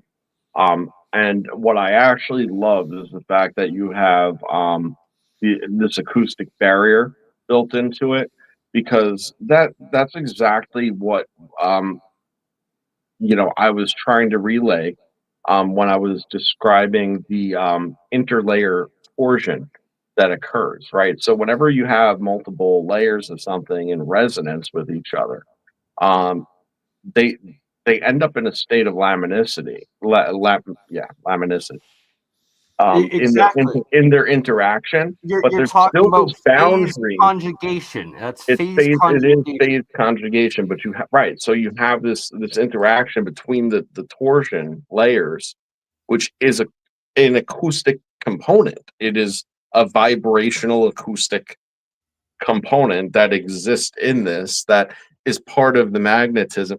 And because it's based on octaves, as opposed to pure resonance, there's a oil and Absolutely. water separation of it. And it's that very interaction of that acoustic relationship between the torsion layers, okay, that it's frictionless, but still creates a bound that is neither what it is on this side or that side. It's slightly different and still into. And that is the nature of the bifurcation of the layers. Each layer you go, and each layer being different and separated out as far as its frequency bands, right, makes total sense as to why it breaks out exactly like you said, and I wholeheartedly agree. And by virtue of what you call what you're describing, I know that that's what the point of Rav um, has been, right? And it's been something that I've been preaching from day one, which all had to do about valence electrons, that electron Valence availability, and electrons, no, right? and So just pause for 1 second. Valence shell phase shift fusion. So what are the valence shells? That's what we're looking at right here. The electron shells and the dimensions that they go from one another, and that is these one field within the field within the field within the fields of the supposed electron shell or electrons. Where you can find this is the energy densities of these field wave interactions, right. and that you have your magnetic, you have your acoustic, you have your photonic, and then you have your plasma And that's within all them. because of the band, the band that it falls in frequency wise. That's what that comes down to. It's interesting because what it turns into, and this is sort of what I've been trying to say all along, under ideal circumstances with uh, this valence electron transmuted property, right? It's like if you were to be cooking a vegetable stock, and you put it on the stove, and then all of a sudden it starts growing, carrots and celery and onions, you know, from the stock. It's like a reverse, what we would consider from the matter perspective, right? A reverse engineering of that which it was made. And because you're dealing with single loose valence electrons, technically, what you could potentially be producing No, that's would be the thing. based on the Not weight, based actual on the frequency. electrons. There's no such thing as the electron. The electron field is these specific frequencies, these resonant frequencies It is the in those resonant frequencies. specific I'm trying to talk Hertzian regular language, frequencies. Bernie. Yeah, You know, but I happen to, it's all these isolated portions of potential in sequence, in resonant sequence with one another. But the you fact got is it. that it's the fact that it's isolated. And this goes so far back to shit I've been saying that really came out of left field that nobody understood when I was saying it, which is what's the creation of the energy in the first place? Well, if you chop the bottom part off of a node of a waveform, what happens? It starts to tumble, doesn't it? What do electrons do? They got spin, don't they? Right? Exactly. The So spin state. the angular interference of two waveforms are deterministic and where in their amplitude lines of their deconstructive interference, where they band off, that creates the electron in the first place, or any other The electron fundamental shell. particle that's described. So, if you have one band at a certain frequency and amplitude interacting at a certain, y-axis with another waveform, you get this deconstructive interference to different portions. You blast a lot of it out into scalar that's like just lost potential, Phase or conjugation, and when it it is goes phase into that conjugation, right? scalar, that is how it goes from one band to the other. And it's specifically these there's the questioner saying it's all oscillation, and it's absolutely all oscillation, and it's light and sound oscillation from the original magnetic, which is the nuclear. And so the plasma, I was talking to Dr. Ott True, and prayers that he was not falsely convicted and thrown back into jail for 6 months for coming on my show and talking and giving this information. But I was like, there's actually these, I was like, there's these 4 resonant frequencies, and he starts laughing. He's like, that's just false. There's just the one. And then I gave him the plasma one, which is the bigger one. He's like, that's the only one. It's the nuclear atomic oscillation resonance. And I was like, yes. It is. That's correct, but that's the big one. And then he's like, and then he's like, waits for a second. I let him explain, and then he's like, well, I guess, yeah, there is actually supposed to be this other frequency that keeps it standing. I'm like, there you go. Now you got it. And that is the acoustic. And then I'm like, now what about the radiation and decay of the two? And he's like, oh my God. I'm like, there's the other 2 parts. And it was quite the moment. And I've got his papers, so we're going to be connecting it all together with that. And not just that, there was some sort of quantum magic, and I was able to, through the ether, quantum ether, we will say, get the specific kilohertz and terahertz frequencies of all 4 bands for each of these valence shells, for the magnetic nuclear, the acoustic, the photon, and the plasma. And I was able to get it for hydrogen, for gold, for silver, for copper, for iron, for zinc, for tungsten, and for lead to start. And that is a whole lot of really specific information that when I'm there, we will be able to run simulations and tests within the next 2 months that actually prove this without a shadow of a doubt. And when I stated a few months ago about, I called the episodes called the H power of H, let there be light. And it was the H bomb, the hydrogen bomb reaction that I was stating I've engineered around the whole time, and that now I legitimately have the 4 frequency hertz of each of these bands, that when you put them together, you will get the runaway thermonuclear hydrogen bomb reaction. And I do not ever want to cause that, and anyone on Earth is retarded if they do, because it's runaway action that literally splits all water and water vapor into the hydrogen bomb explosion. And that's supposedly reportedly what happened when humanity did test the hydrogen bomb, and that's why all the UFOs had to come in and stop that reaction, is how all the whistleblower testimony goes. And that I needed these frequencies to never ever combine them all together.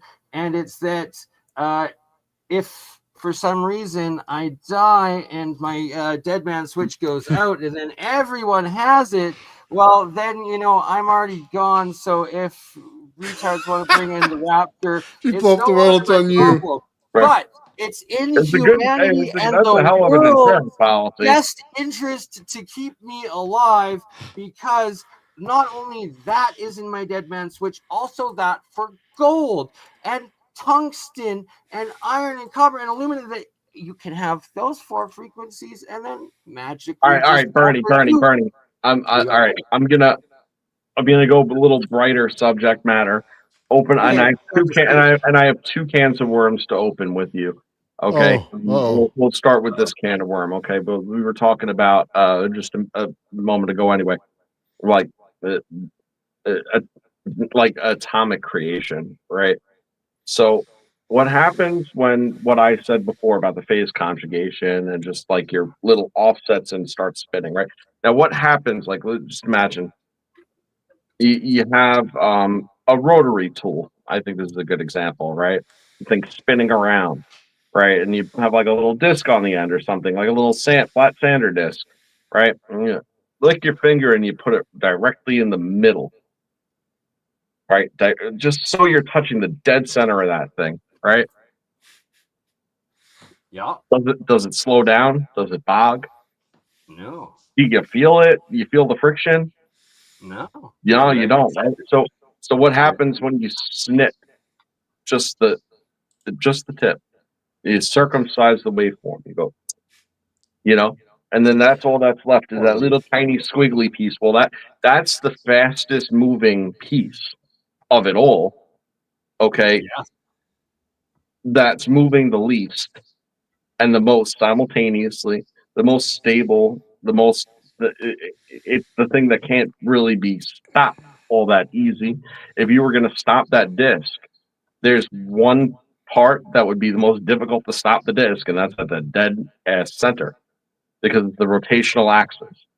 It's the point of the turn, right? So if you go to the point of the turn, okay, and then you just stop that from stop the you go relationship from the 90 rest, degrees.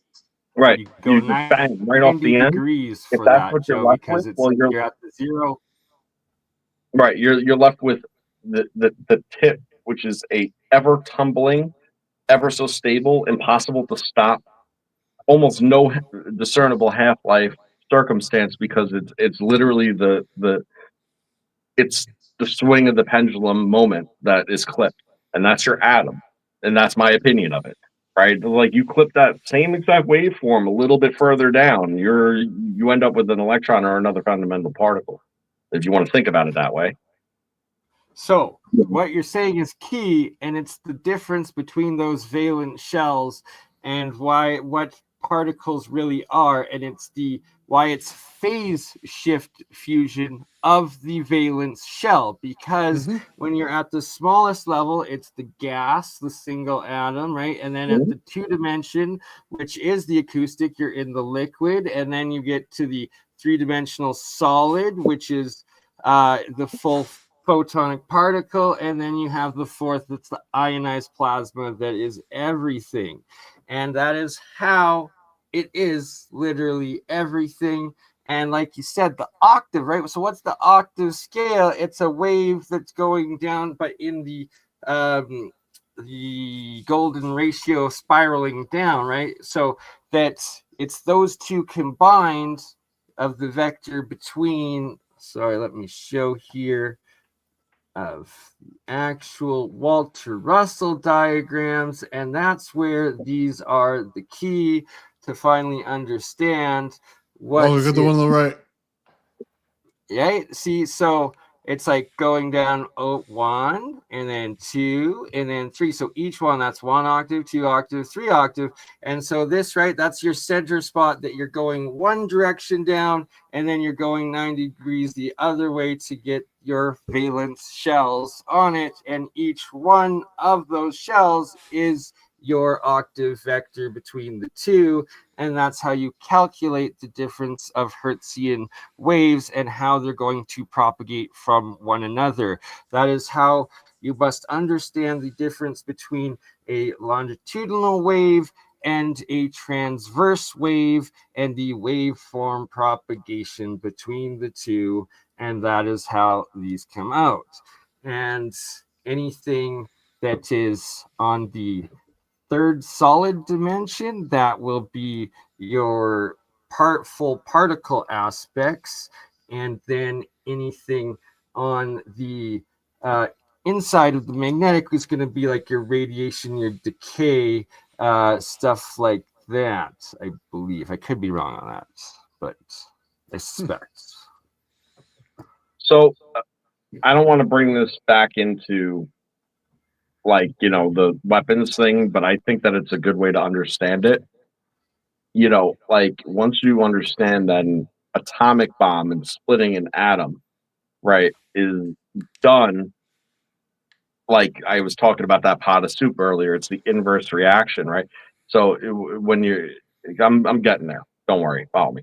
It's like you have an electron reaction, okay, that's causing an atomic reaction, okay, and then the atomic reaction causing in a hydrogen bomb, right, causing the then refusion of the hydrogen reaction. But now this begs the question of when you're splitting an atom, what does a split atom mean? Well, it just means that you have more atoms. That's how that works. You didn't ever stop that center spiral. That's the thing. That atomic availability. Okay, they want to chalk it up. You see, as something that it's not. They want to chalk it up as well to get this powerful fusion reaction. Okay, you need pressure and heat levels that are this large, right? Well, what's the part of that equation? I mean, that might be true, but what's the main part of that equation? What about a free atomic availability? Well, what do you think a fusion reaction does? You just split a whole ton of atoms into way more free atoms that doesn't have enough material, right, to combine with. But now you're providing it with material to combine with. Well, okay, all of a sudden, boom, because all these free atoms are being paired with all these free electrons, and it's like stability, bang, Self-fulfilling feedback loop. and there you go. Because then that begs the question. So you fused it once. So well, I mean, think of two standing waves going back and forth, right? But then it's like they're oscillating together, and then they're feeding back into each other. Is how you're getting that double feedback within the two shells containing those energy flows. right. And it's exactly how that all works, and that we are going to be doing some ridiculous tests down there, and I actually have it all. And it's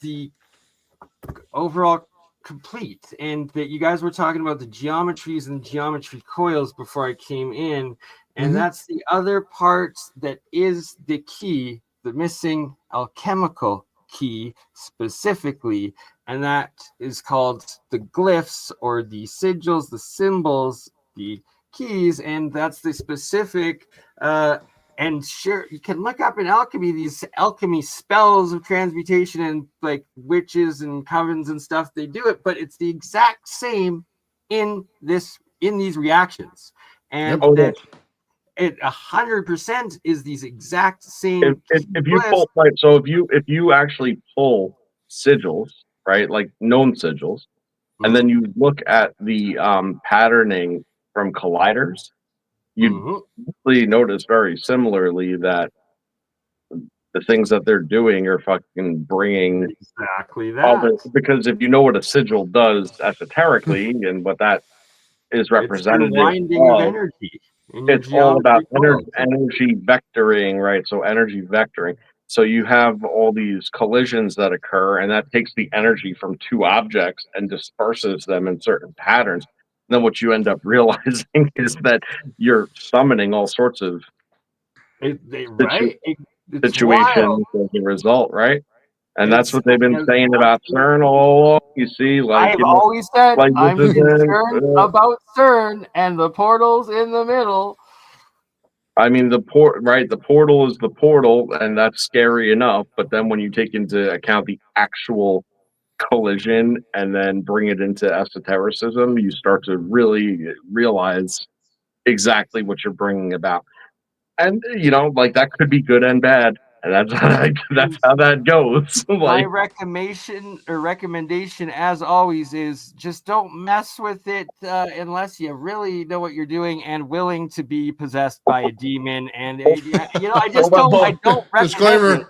But listen, just to this is finish it super. off, This is how I'm super so super cool. certain on these the sigil keys, these glyphs, is that when I was interacting with this quantum for information, bringing it out, it not just gave me all 4 of the Hertzian resonant frequencies of each of the above mentioned fields, it also gave me the glyphs alongside it. And the medium that was pulling the information in between was just, when they were looking at it and speaking it to me, that it, they're like, what the heck is this stuff? But it says that you're going to understand. And then I saw it and my mind was blown, because it's literally the alchemy language of their symbols and geometries of sacred geometry. That is the ratios, the mathematic ratios that you guys were talking about earlier with Sheila's work, and how it all ties in together. And that I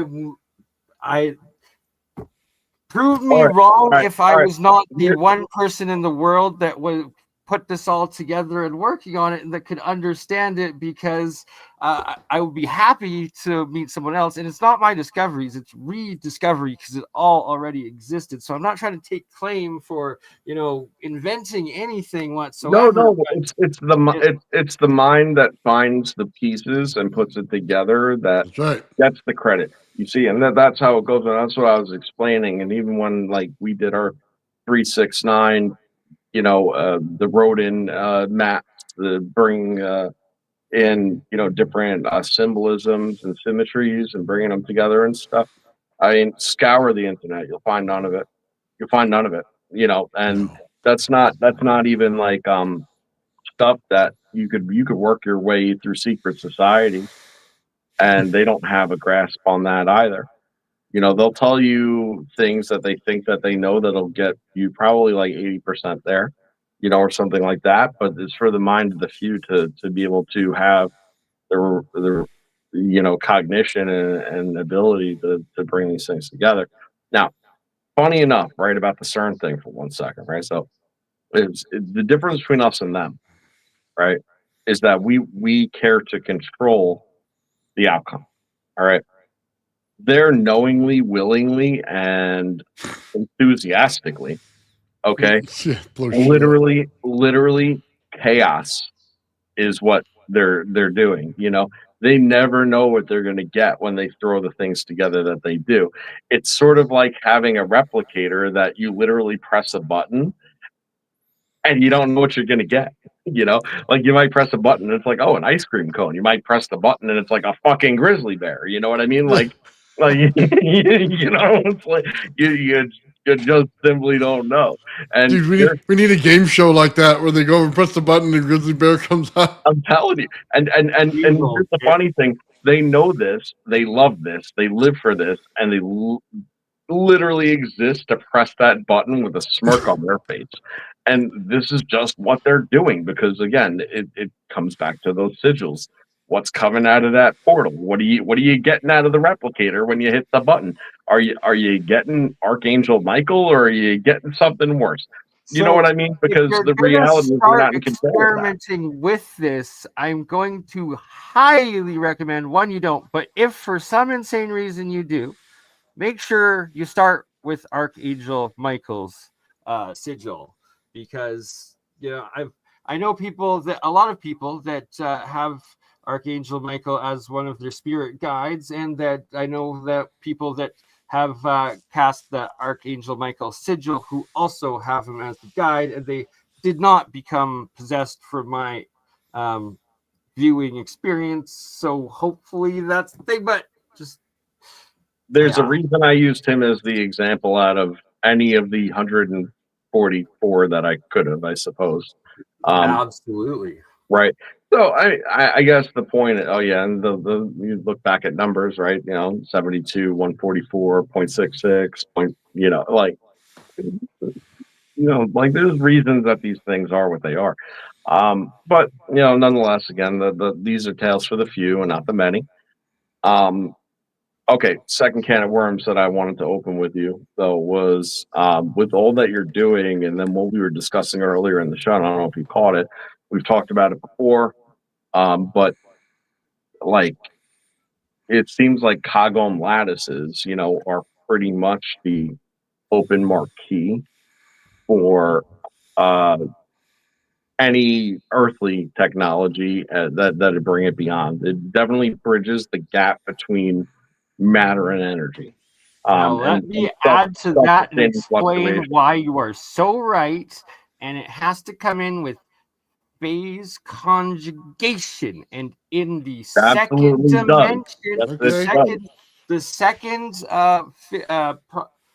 phase or density that is a liquid, right? So out of water, your H2O, your electrolysis, your where you get atomic hydrogen, then when it forms out of the water, light comes out of it. So it's at the photonic level that it's interacting in and out, and that's the first dimension of a gas, but also light particles. So you like light particle and a gas coming out as the hydrogen out of your water. And then the other opposite side then is the third dimension of solid, which then is an oxide. That's why the oxygen then becomes a solid. So you have the one going lighter, one going denser. And when you put the two acoustic resonant frequencies into the phase conjugation geometry in that center area, and you will get that lattice that you just spoke of from that reaction of the solid and gas coming out, and that is called valence shell phase shift fusion. That is Okay. how, through such a simple thing as salt, water, ionic and monoatomic elements, and a little tiny bit of electricity and light and sound, you're able to get phase conjugation, which is the key part of making quasi crystals. All If right. you All look right. Hold on. into it, I'm gonna pause your rant to put you on your next rant now. Okay. So the main known Kagome crystal lattice that exists in nature, and I'm not saying it's the ideal one, but it just goes to actually coincide with what you said. Okay. The chemical composition of it is zinc copper hydroxide chloride. Zinc boom, copper hydroxide bam, chloride, exactly what comes out of salt, which is water, exactly zinc. what you Yep. just said. Right. That's why I wanted to bring that to the light with it, is that you have your two metal components, your water and your salt component. That's what you get. You just Hydroxychloride. explained, Yeah. you literally just explained my aerogel that then turns into the quasi crystal that is the exact same quasi crystal that shout out to Jared Yates of APEC and the electron microscope work he did on Art's Parts, which is the UFO fragments from the original Roswell crash that they found the exact identical zinc quasi crystals in, and you actually just gave Now, the full chemical well, breakdown. and now, like I will use my engineering to reverse engineer how this reaction could occur in your circumstance, right? You would probably want to use a copper anode and a zinc cathode, okay? And you would want it in salt water to actually gain this exact advantage. You'd need to be able to break one hydrogen off of the water, okay, Mhm. to get your basic hydroxide and bring the chlorine out, which you're going to do through the electrolysis from the salt. You're going to have your copper deposition on the zinc, and on the zinc is going to be a plating of your um, hopefully if it's in resonance, because that's key too, That's right? how it works. That's how it works. Okay, you're going to get your crystal formation of your cogome lattice on your zinc cathode. You got it. And so another key part, Jan, does life that you're onto with plasma, so that there's also what a monoatomic matter is, or what any of these exotic matters or metamaterials.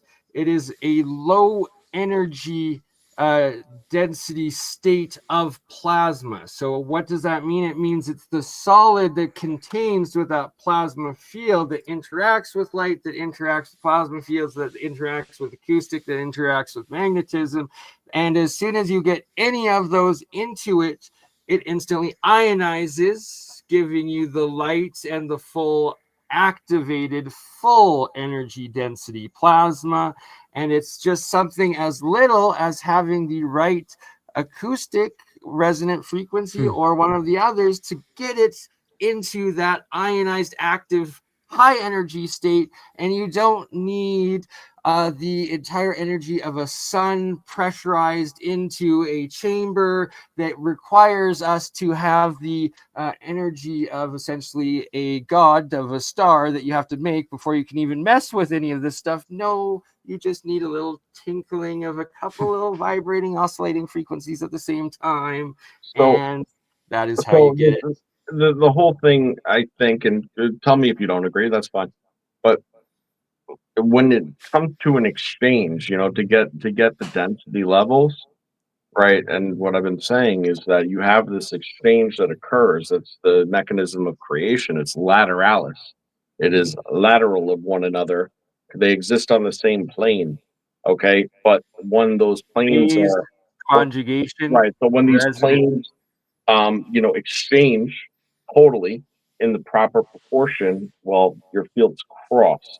They come up. They become hyperbolic, and parabolic. And then they wrap. And when they wrap, that's the stability. Those are the vectors crossing of that exchange. That wrap is the magnetic component that then creates the self-sustained compression. Once the self-sustained compression of multiple different,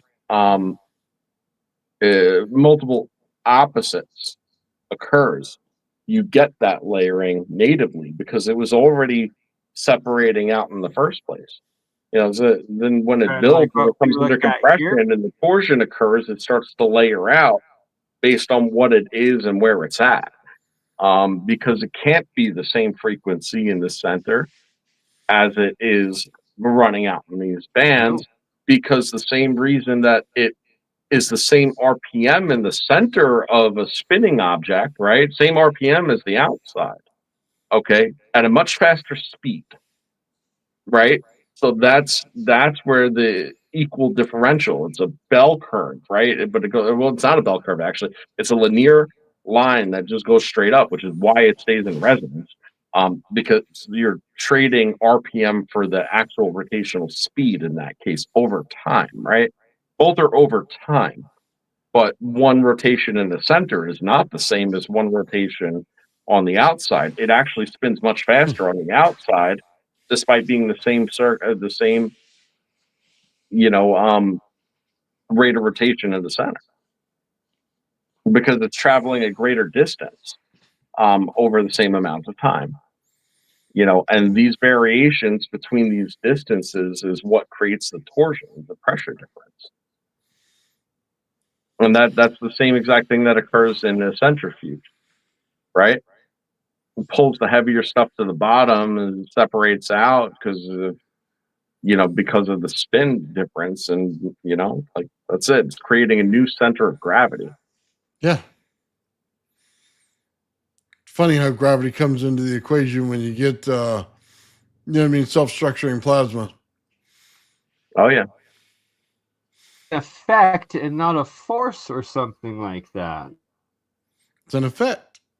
Always has been. Well, right, it is an effect. And you've ever been in the gravitron before? Is that the one at the fair? At the fair, Because- right? Yeah. Where do you go in the gravitron? You go to the outside, right, where the gravity is the greatest. And where does the operator who's got to ride that thing all fucking day sit? In the middle. It sits in the middle. Sits in the middle, right? Where there's no variation or very little variation of gravitational pull. You know, she literally working in the gravitron and sitting in the center is literally like looking at a wall. Whereas everybody else is like, whoa. Yeah. And what's that say about time dilation too? Right? Oh yeah. Totally Right. different. Time goes really slow when you're on the outside, and probably like, you know, it's a 1 minute ride that feels like a 1 minute ride right in the middle. Yeah. That's a very key part.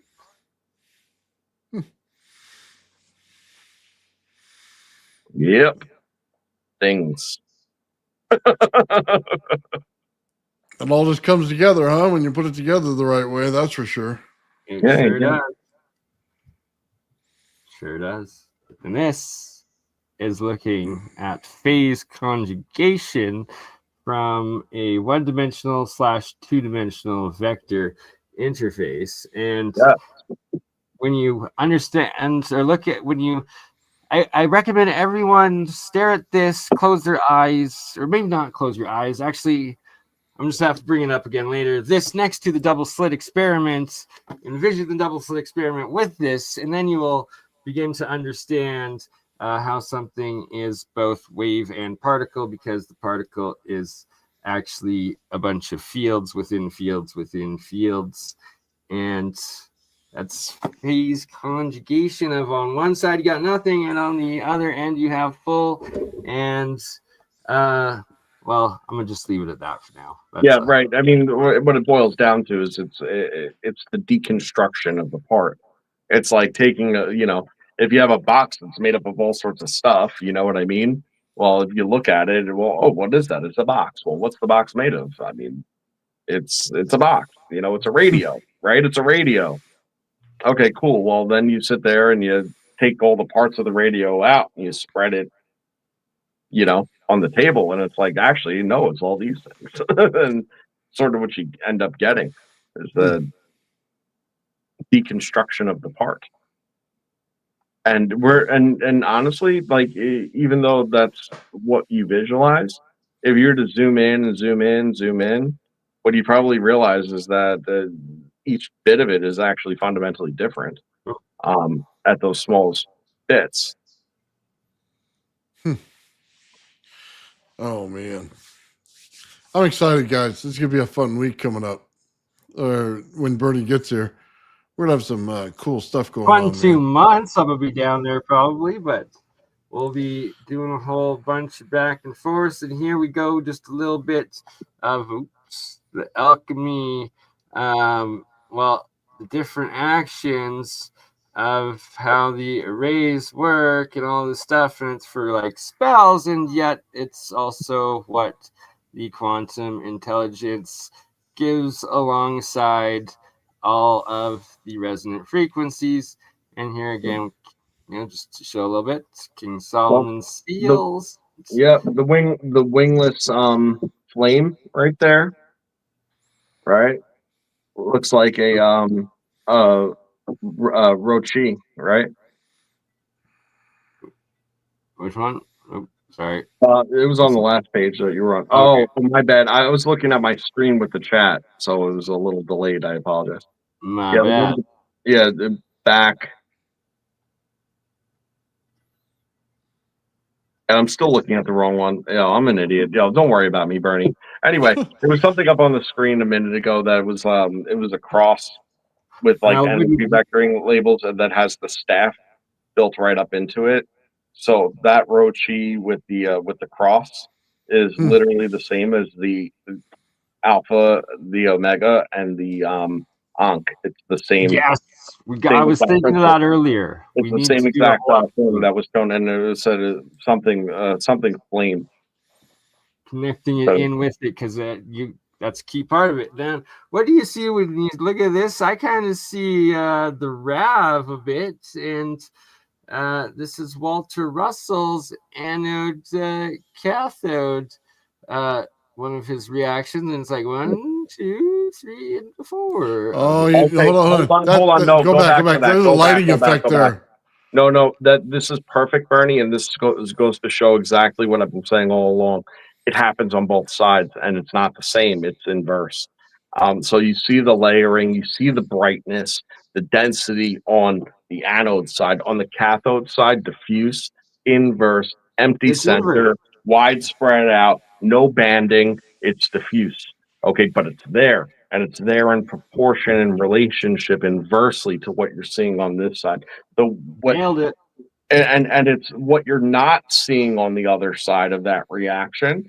Okay, that could actually be wildly significant because the fact that you don't see it and it's there and you know you're causing it is massive cause of effect, because that means that that's the upper dimensional aspect of it on the other side. Okay, that's what it means. You have a higher dimensional aspect of it. It exists somewhat here and mostly there.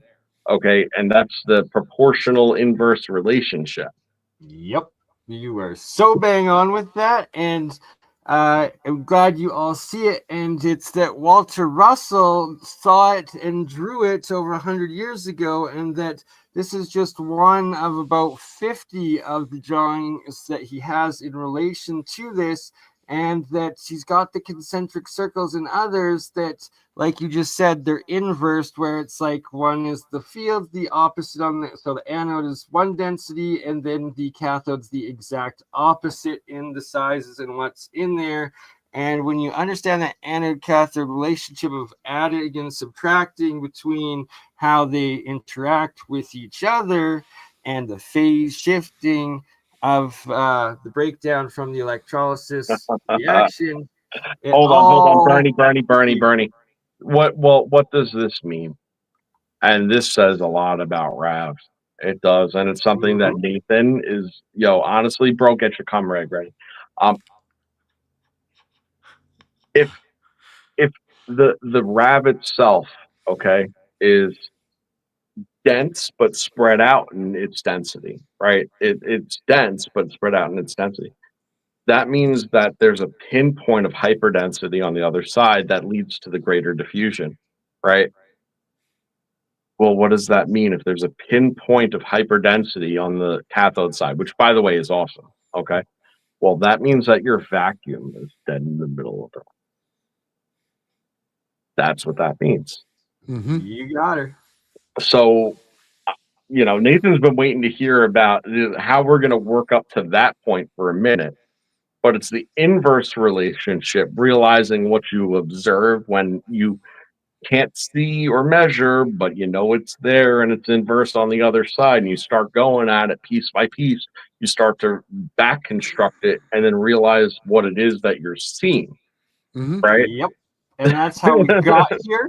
And I'm going to finish it off so we can end at the 2-hour mark and get it into cuts. But like you just said, and that point, and how it all ties together, and in that center is where you have the longitudinal wave going in with the transverse wave at their 90-degree parts, and so transverse all scalar, and that you get the waveform propagation from them that then goes out into that other inversed opposite energy density of it through space-time, how it's like out of essentially now the black how repeating this all is, by the way, is astounding, because when you look at these interaction zones between them, this becomes the same as having your primary secondary falling into resonance with other nodal points. You got it. And then your other nodal points gain up, but then become one of a greater whole. So what you end up with is like this circumstance here, okay, but also it's going to end up grabbing without you knowing it. It would take forever. Well, if you have them in that resonant oscillation, they're already doing it. So it's one coming out and the other on the grabbing other nodal points and then building it up. And you see it in RAV when they grab a satellite. And sometimes the satellites will be far out. That's where it was able to reach that resonance at that nodal point. and that's why it's actually visible in that circumstance. But it's happening all the time. Is the point? You can see it in the construction around when in an We're unestablished gonna prove it. membrane when the tendrils start picking up random electrons. Okay, they start feeling around, grabbing around. It's not random, but they're feeling around in that sequence to grab these electrons, right? That's exactly what it's doing. If it gets into a spot of resonance, well, that same spot will start through the outer. Think about like if you were to take a bicycle, crank the pedal, right? Well, that's one thing. Now the wheel is turning. Cool, that's another. Well, what if you take like a rollerblade then and you put it on the wheel? Well, then the wheels of the rollerblade spin. You see, so like that outer effect is enough to bring another nodal point into existence right at that boundary, and that's sort of I think that's sort of the idea here. And that only grows in time. The same as you overpower the Tesla coil in these high efficiency systems, right? Because that was the problem that we were discussing earlier. What happens with these outer boundaries? They just grow and grow and grow in their energy states until they just create a second, more diffuse energy state outside of it. But that'll grow over time too, as long as it's got what to grab onto. I 100% agree. Finally getting to the point where we're all getting there together. Nice. We Well, are. We have. It's always been the I science, think bro. This is the science. we covered it. We didn't even have to spend millions of dollars to make a collider that doesn't work. Billions, I think you mean. Oh, billions. And that is Sorry. why they really, really hate us.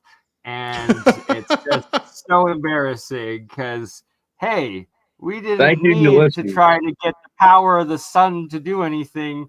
We just, got a little water, got some metals, got a little bit of voltage, and hey, look at that.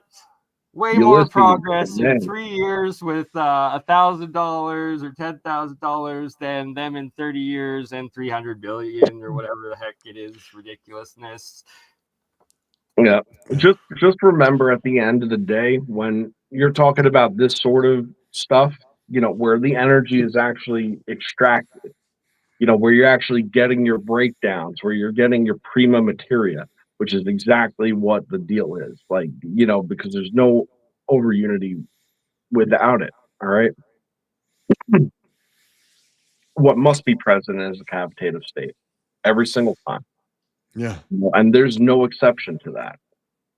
And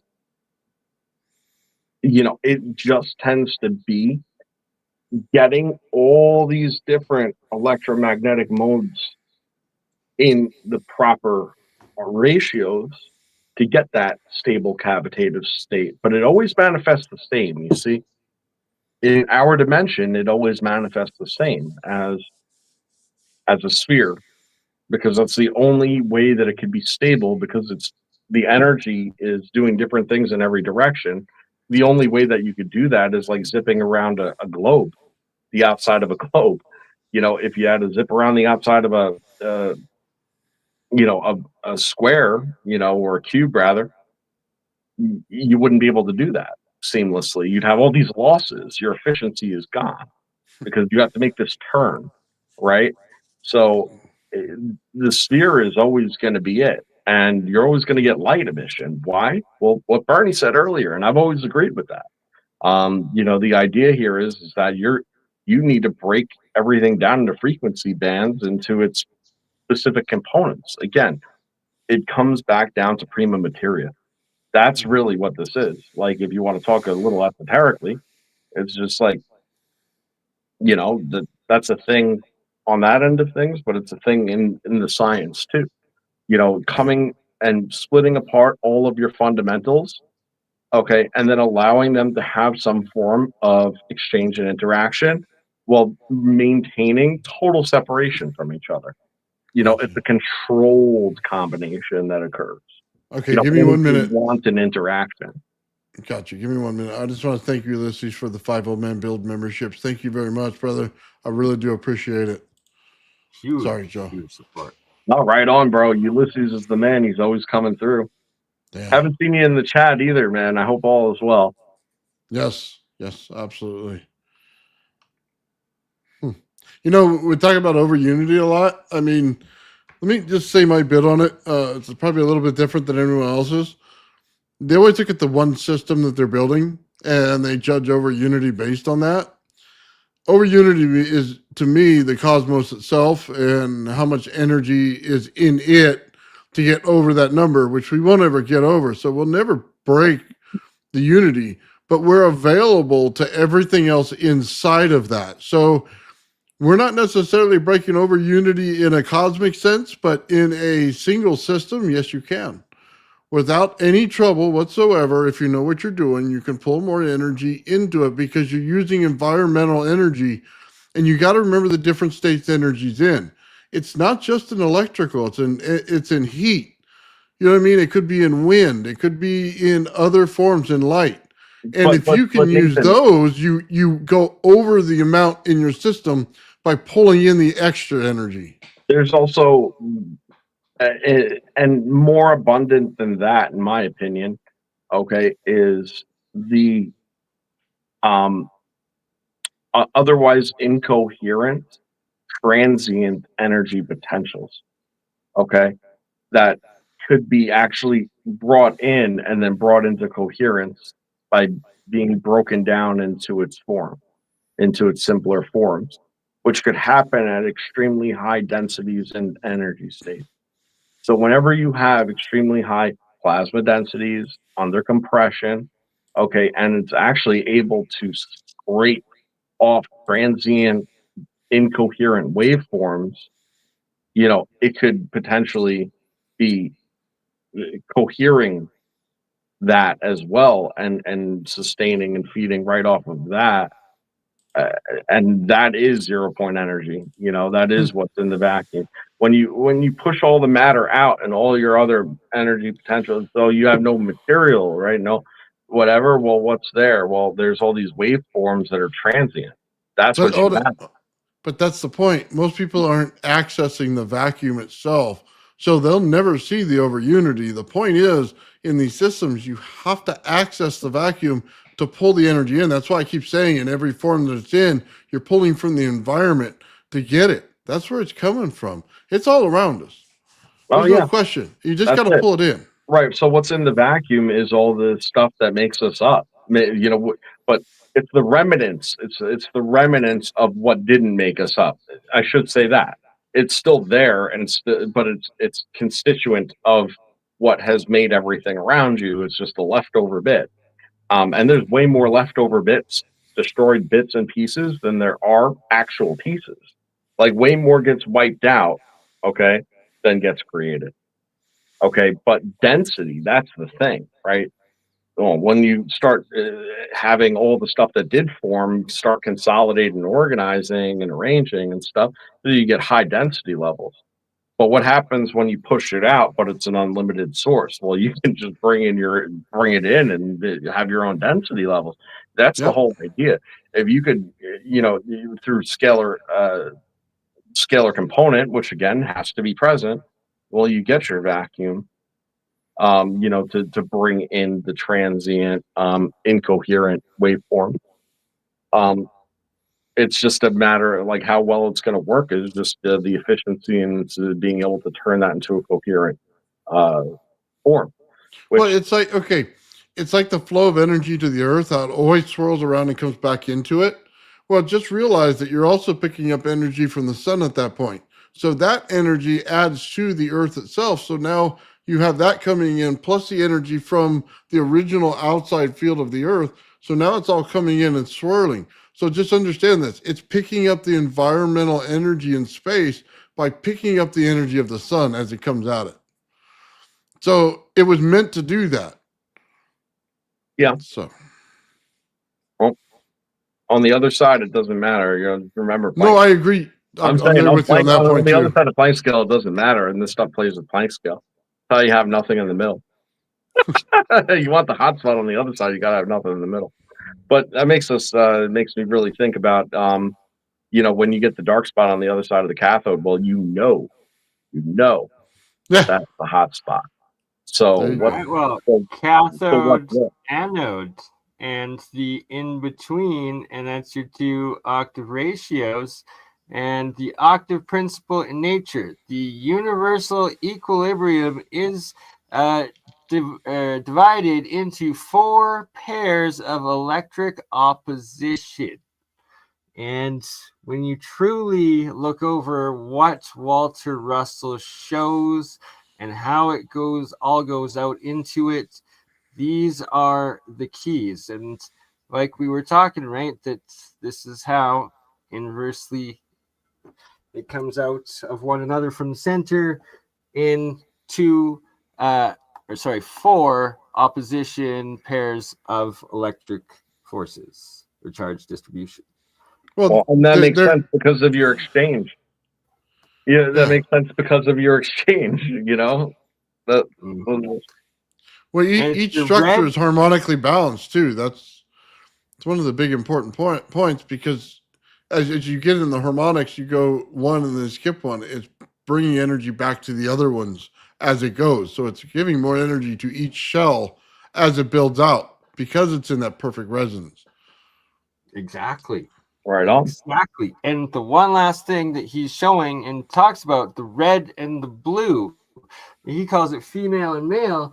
But what I figured out is that the red is the hydrogen, the electric up, and the blue is the collapse, which is the oxygen, which is the magnetism down. And it's the which way the anode cathode go of the electrolysis in the split of the reaction and the gas up or the particular solid down. And it all fits into these Yep, that's octave. what I've been saying about Rav all along, man. Comes full circle. That's Yes, you have. exactly what I've been saying, man. That's awesome. Like I've It's always good to know fully that agreed. it's good to know that my level of retardation is coincided with that of his genius from 100 years ago. There you go. Not to It's mention, very it also flattering. shows our community idiot is smarter than all of NASA and CERN and the hundreds of billions of dollars they've got in it. And, just our village idiot here has outsmarted all of that. So, that's just Why I'm the one to village know. idiot. One to know. Yeah, Hey, you call yourself that. yeah, it does. That's why I'm the village idiot. It's always the one who, and I'm not talking even about myself, just generally. It's like it's always the one that you look at him and be like, what the, like, come on, man, Here's that's the far question. out. What are you talking about? That's the one that's dead on. Here's the question: if we have a just this 3 and we're just village idiots that figured all of this out with $10,000-$20,000 in a few years of time, what does that make modern academic science with their 30 years and 300 billion with the colliders and their tokamaks, and they still Yeah, haven't but even figured it out, hold and we're on, just a but what? couple of village idiots. Yeah, So but the thing is, especially with CERN, and I'll throw this out there, like, what if the idea there is that they know, like I said earlier, they willfully, wantonly, and knowingly are doing what they're doing because there's an aspect of, like, control is great, but chaos is magic. And it's sort of like, if you've already gained control, think about it this way from a logical perspective. If you've already gained control of something and you've created all that you know how to and all that you're aware of, but you're aware that there is far more out there, okay, that you don't even know how to form, okay, through your own methods. Well, what do you end up doing then? Well, then you start throwing things together and blowing it up to see what comes out to say, we didn't know about that one. Yeah. Well, look at this. Look at this this new shape trick. of smashed Look at porcelain, we're gonna call it a yuan. right. And then they won't ever tell you, but the whole idea of that is once they see that, okay, now we got to be able to gain control of it. Now we need to be able to replicate it because now we could use a new part for our function that we didn't know existed before. And I think that that's where it comes from. it's not that they don't know what we're saying. It's that they've already known, done, and figured all this shit out and did that already. And now they need to find the greater missing pieces, the next missing pieces, and that's how they're doing it. That's what I think. You're giving them too much credit. I think they're willfully knowing that they're opening a portal for demons, but other than that, they are clueless and lost. And why we know that is because, well, they're not making the simple metamaterials like they could be and should be, and But everything else. But are we not? That's the thing. I don't know, and I'm not trying to go full blown conspiracy. I've already gone conspiracy, but like I'm not trying to go full conspiracy here. Never go full conspiracy. But I think that they've done a lot of things that we don't know about. I think I love this right here. It's here's my position on it. It's that this is God's technology. It's God code. It's the source code of the universe. And if you don't have the will and the intent of creation and God's structure of the universe, you just aren't able to access it and figure it out, and you'll never ever see it, because you're just going to be the devil destroying things, smashing them apart, and trying to frustrate your way of, I want a sun to just crush it, right? It's like they can't figure it out because all they want to do is here's what I think. That's like the Nazi. Hold on, let me have this one, Joe. Yeah. It's like Sabine said. They write the papers that are crap to get paid. That's what they do. The 1% at the top make sure that they stay the 1% by allowing you to make the crap papers and get paid and waste your time so that they can do the real science of it. They absolutely do have it, and they don't tell the lower levels that they have it, and they keep them down. Right. Only once in a while, when a genius appears, do they take them up to the ranks or kill them. And that's the way it works. Right. Good old boys club. I have a dead man switch. It will release how everyone can make gold and the H-bomb reaction, and I guarantee a lot of people are going to blow a lot of things up, including themselves first, always and foremost, but they'll take lots of victims. And you don't want that. I don't want that. No one wants that. So don't try to kill Birdie. Work with me. Give me millions of dollars to start my fund up or my startup so we can develop this.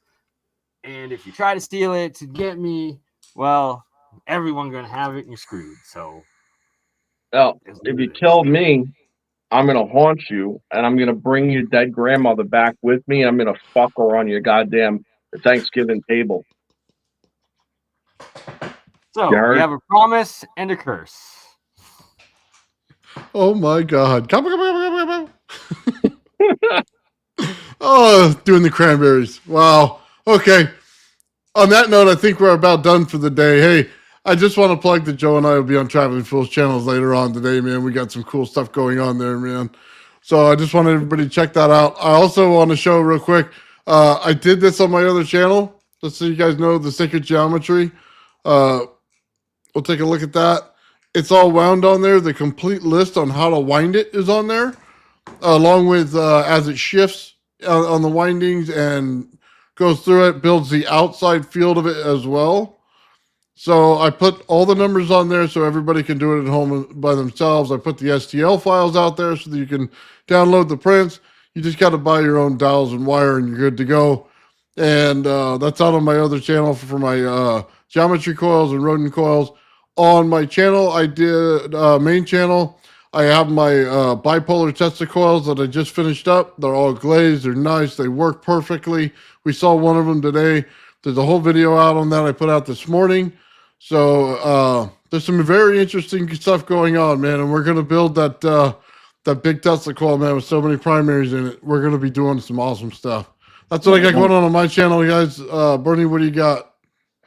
I'm just getting ready. I'm going to be harassing you tomorrow for a private video to pack some boxes of stuff I'm sending to you because I'm heading to California in a few days' time. And, we'll figure it out tomorrow, but about 2 weeks' time at the latest, I'll be out at your place working with you. And we are going to actually start replicating, implementing, and by that point, I can actually reveal some numbers that we will be testing in the resonant frequencies of the VSPS fusion valence shell phase shift fusion that is the model, that is the RAV, that is plasma, that is everything. Yo, you should be getting some of those monoatomics into the RAV, bro. Oh yeah, well, dude, yeah. Yeah, That that's would be smart as well, ravenous. Sandy. Yes. It'd be I've been waiting for ravenous. this for a while. Hey, Bernie gets to pick out his own Tesla coil, man. So tell me what color you like, and he's gonna be leaving with some Tesla coil equipment, man. Yo, his got to be UV reactive. So that's got to go. Oh, what, like green or like yellow, orange? What do you got? Green, team green, Ooh. and that's the dream. And we're gonna. I think I got a whole spool of glow in the dark green, man. That's me. That's my color right there. Yeah, That was nice. I'll That's make sure I make the shape of a penis for the calendar, though. that calendar. You got to make like a little. You got to print a head for it. You know. I told you, Joe. It's a Darth Vader helmet that goes on top of the Tesla coil. It's not a penis. Oh, whatever. Hey, we all know where Joe's mind goes first for some reason. It's not my mind, bro. You're the one that pulled out the calendar on us. So somebody taped off the other hole, man. So it only shows the one bright hole as it spurts out. All right, I want to throw in there before we wrap up, and this is the wrap up statement. Abby Normal, Traveling Fools, going to be on there. We're doing a show on sleep paralysis, and shadow people, and all that good stuff. And it's something that I have a lot of experience, unfortunately, and then fortunately, we'll get there. Yeah. Okay, and I really think that that's going to be worth tuning into. Stuff I really have not talked about on this channel at any length. So nice. So that's going to be happening in about an hour and a half on this channel here, also on the Traveling Fools channels as well. Also in Gutter's Pub if you guys go on there. Awesome, guys. So cool. All right, guys, I want to thank everybody in the chat for hanging out with us today, man. You guys have been totally awesome. Ulysses, I just want to say thank you, man. I appreciate the 5 Man Builds memberships, man. Cool people get some access to some inside information. I'll make sure I drop a few more videos on there for you. We got Sean working on a whole bunch of stuff, and he sent a bunch of videos. So with that said, guys, have yourself a great day. peace and love. The old man Bill. The old man Bill. The old man Bill. The old man Bill. The old man builds is broken in the head. People not seeing reality has put them in the red. Where conscious and spirituality restricted from the norm and replaced with the ignorance of basic magnetic form. The geometry of God keeps running through his head. That's what makes old man builds broken in the head. The old man builds.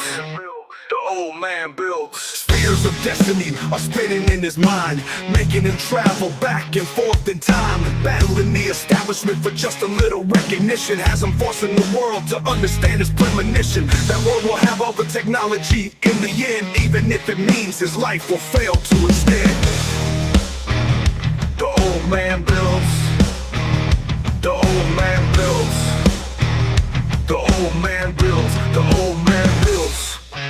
Fears of destiny are spinning in his mind, making him travel back and forth in time, battling the establishment for just a little recognition. Has him forcing the world to understand his premonition. That world will have all the technology in the end, even if it means his life will fail to extend. The old man builds. The old man builds. The old man builds. The old man builds.